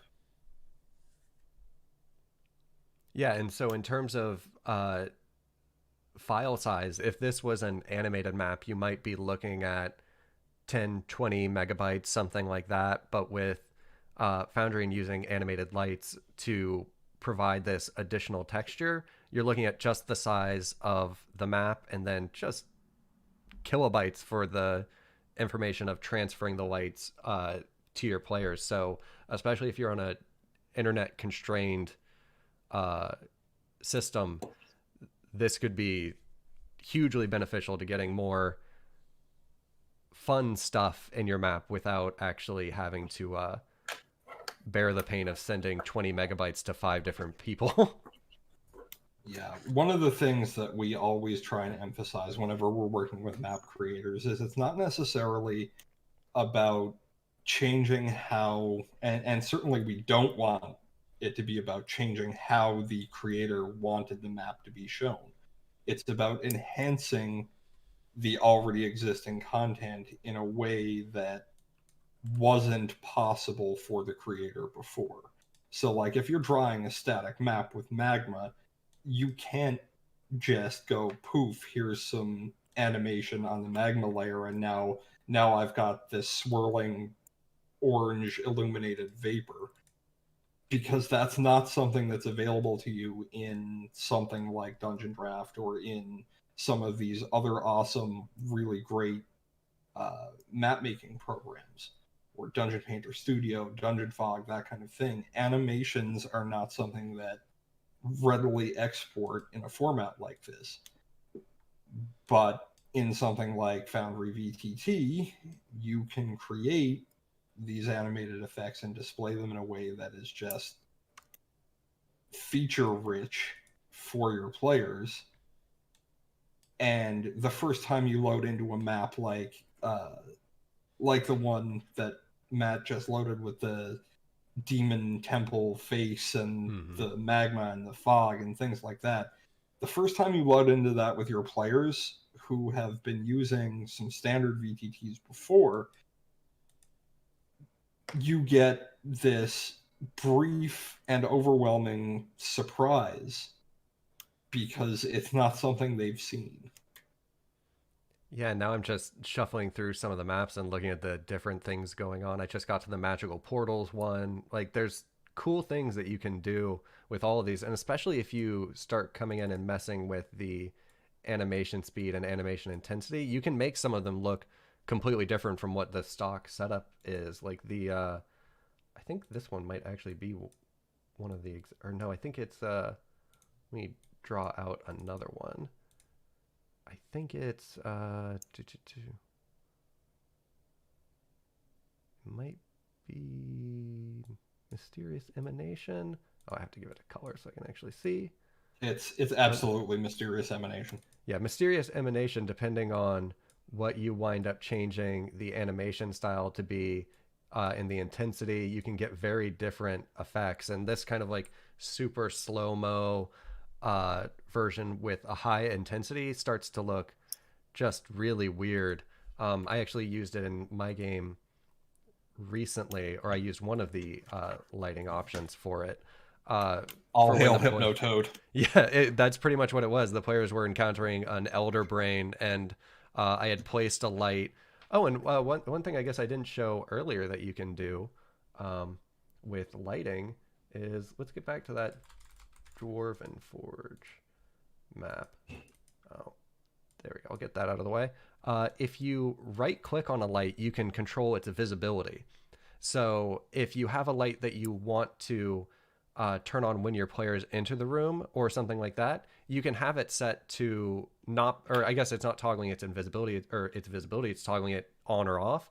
Uh, if you have an effect that you want to happen at a certain time, you can toggle the light off by right clicking and then toggling it back on. So when my players discovered this elder brain and they started moving into its position, I turned on uh, one of the lighting effects. I think it was mysterious emanation with a weird animation speed and intensity set up, and I activated it. And as it was casting its mind blast, it looked like there was actually some blast coming out from the creature that they were all getting caught in. And I think actually one of the things that Atrobus has talked about before is enabling the use of those shaders. It's not currently possible, but in spell templates and things like that. Yep. It is a planned feature for a future version. We're not 100% when it's coming, but it's something that it just makes logical sense to extend those shaders to other systems that aren't necessarily light oriented. And I saw a comment from Mark Derbyshire. Dang, don't you all take a break? I fixed dinner and ate with the family, and you're still going strong. And to that, I should say, no, we don't take a break. But also, I don't want to keep you here forever. So if you did want to go, feel free at any point to be like, hey, I got to go take care of the alpacas or anything like that. I'm spending kind of a lazy Saturday. We do work. Well, I do work, as does Tropos. Actually, Cobalt. We all kind of work 7 days a week ish. We try and take it a little easier on Saturday, Sunday because people have time off at some points. But when you love your job, you're never really working. You're always working, but you're never really working. It's we have a lot that we do, but out of love for the program, out of love for the community, it's so rewarding that this what I'm doing right now, this isn't work to me. I'm chilling out, hanging out with the community on a Saturday afternoon with no particular obligations. So it's nice just to be able to do that. Yeah, and it's fun getting to uh, go through some of the basics, answer questions, and things like that. Because at least for me, there's been a couple of things that came up that I had never even thought of uh, trying or explaining how it works because it wasn't something that I would ever do in my game. And the only things that I can ever really think to make videos about or to explain to people are things that, I've been able to consider as something that people would want to know. And so with all the different game systems that Foundry supports, uh, the different use cases that certain players have, like you run an all text game that has a completely different set of usability requirements than a game that does audio video and is maybe is super crunchy about the combat on the map and everything like that versus a more heavy RP system. Like just the differences between running Call of Cthulhu and running D&D 5e. Uh, there's things that people bring up in questions that I never would have thought of otherwise. Yeah. For example, we have a content creator we're working with, and tying this back to the lighting we were discussing, they had some concerns about the fact that some lights that we don't really make lighting every map like mandatory for our content creation packages, but they had some concerns that it kind of seemed like it was supposed to include lighting, but at the same time, it's their usage for lighting was so completely different from my own that I had to actually adapt and then explain. No, no, no. We're looking for a subtle usage of lighting here. It doesn't have to be grandiose. It doesn't have to be big. So sitting down with them and figuring out how their thought process works for lighting, because there are so many different people in the community with so many different use cases and different ways they go about doing what they do. Um, Getting to experience that is always fantastic. Yeah, and actually, one thing that I just thought of that might be a worthwhile thing to do is so this is what the map looks like with all of the lighting running on it. But if I come in and just delete everything, get rid of all of these ambient light sources, and take a look at the map there, it's still a great looking map. Like it's very well drawn and it's interesting looking by itself. But the difference between the map and its stock configuration and then control, I wasn't actually sure if Control Z was going to get all the lights back for me, and it didn't. I should have tested that first. But or actually, maybe if I just had to change That's back odd. to the It light should have. tool. That's what I was. What the problem was. Uh, there. So now that the map looks is extreme. Should Yeah, and that's really what it comes down to is just enhancing what's already awesome to just really push it over the top.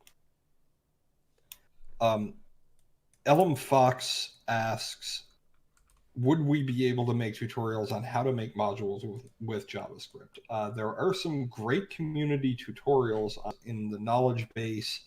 One of my first projects before I took this position, just as a community member, was a kind of jank, now really out of date guide to creating game systems that basically gave people the basics of how to get started. Um, I'd like to say that yes, we'll go that direction. I think there's probably plans to do some stuff related to more involved tutorials for module and system creation. But the issue is because the API is ever evolving, because Foundry is not a dead project, because we are always bringing in new features, writing a simple guide to module creation is not really something that is tenable to maintain. Um, so updates to it and things like that, keeping it current would require far more uh, time than I think we can devote to it right now, which is why we lean somewhat heavily on the module dev community for that purpose. The League of Foundry devs has a lot of great people and a lot of great resources, and we work very closely with them to maintain a positive relationship and provide insight where we can. You can definitely drop onto their Discord. We have links to it on ours. If you want to get started and you want some, like, I'm not going to say necessarily hand holding, but if you want some answers to basic questions for how to get started, they're certainly where I would point you. There's also a YouTube channel from Spaceman Dev, who's one of the minds behind Sigil. Uh, it's a lot of YouTube videos that he's created that just go through the steps for getting started. There is I see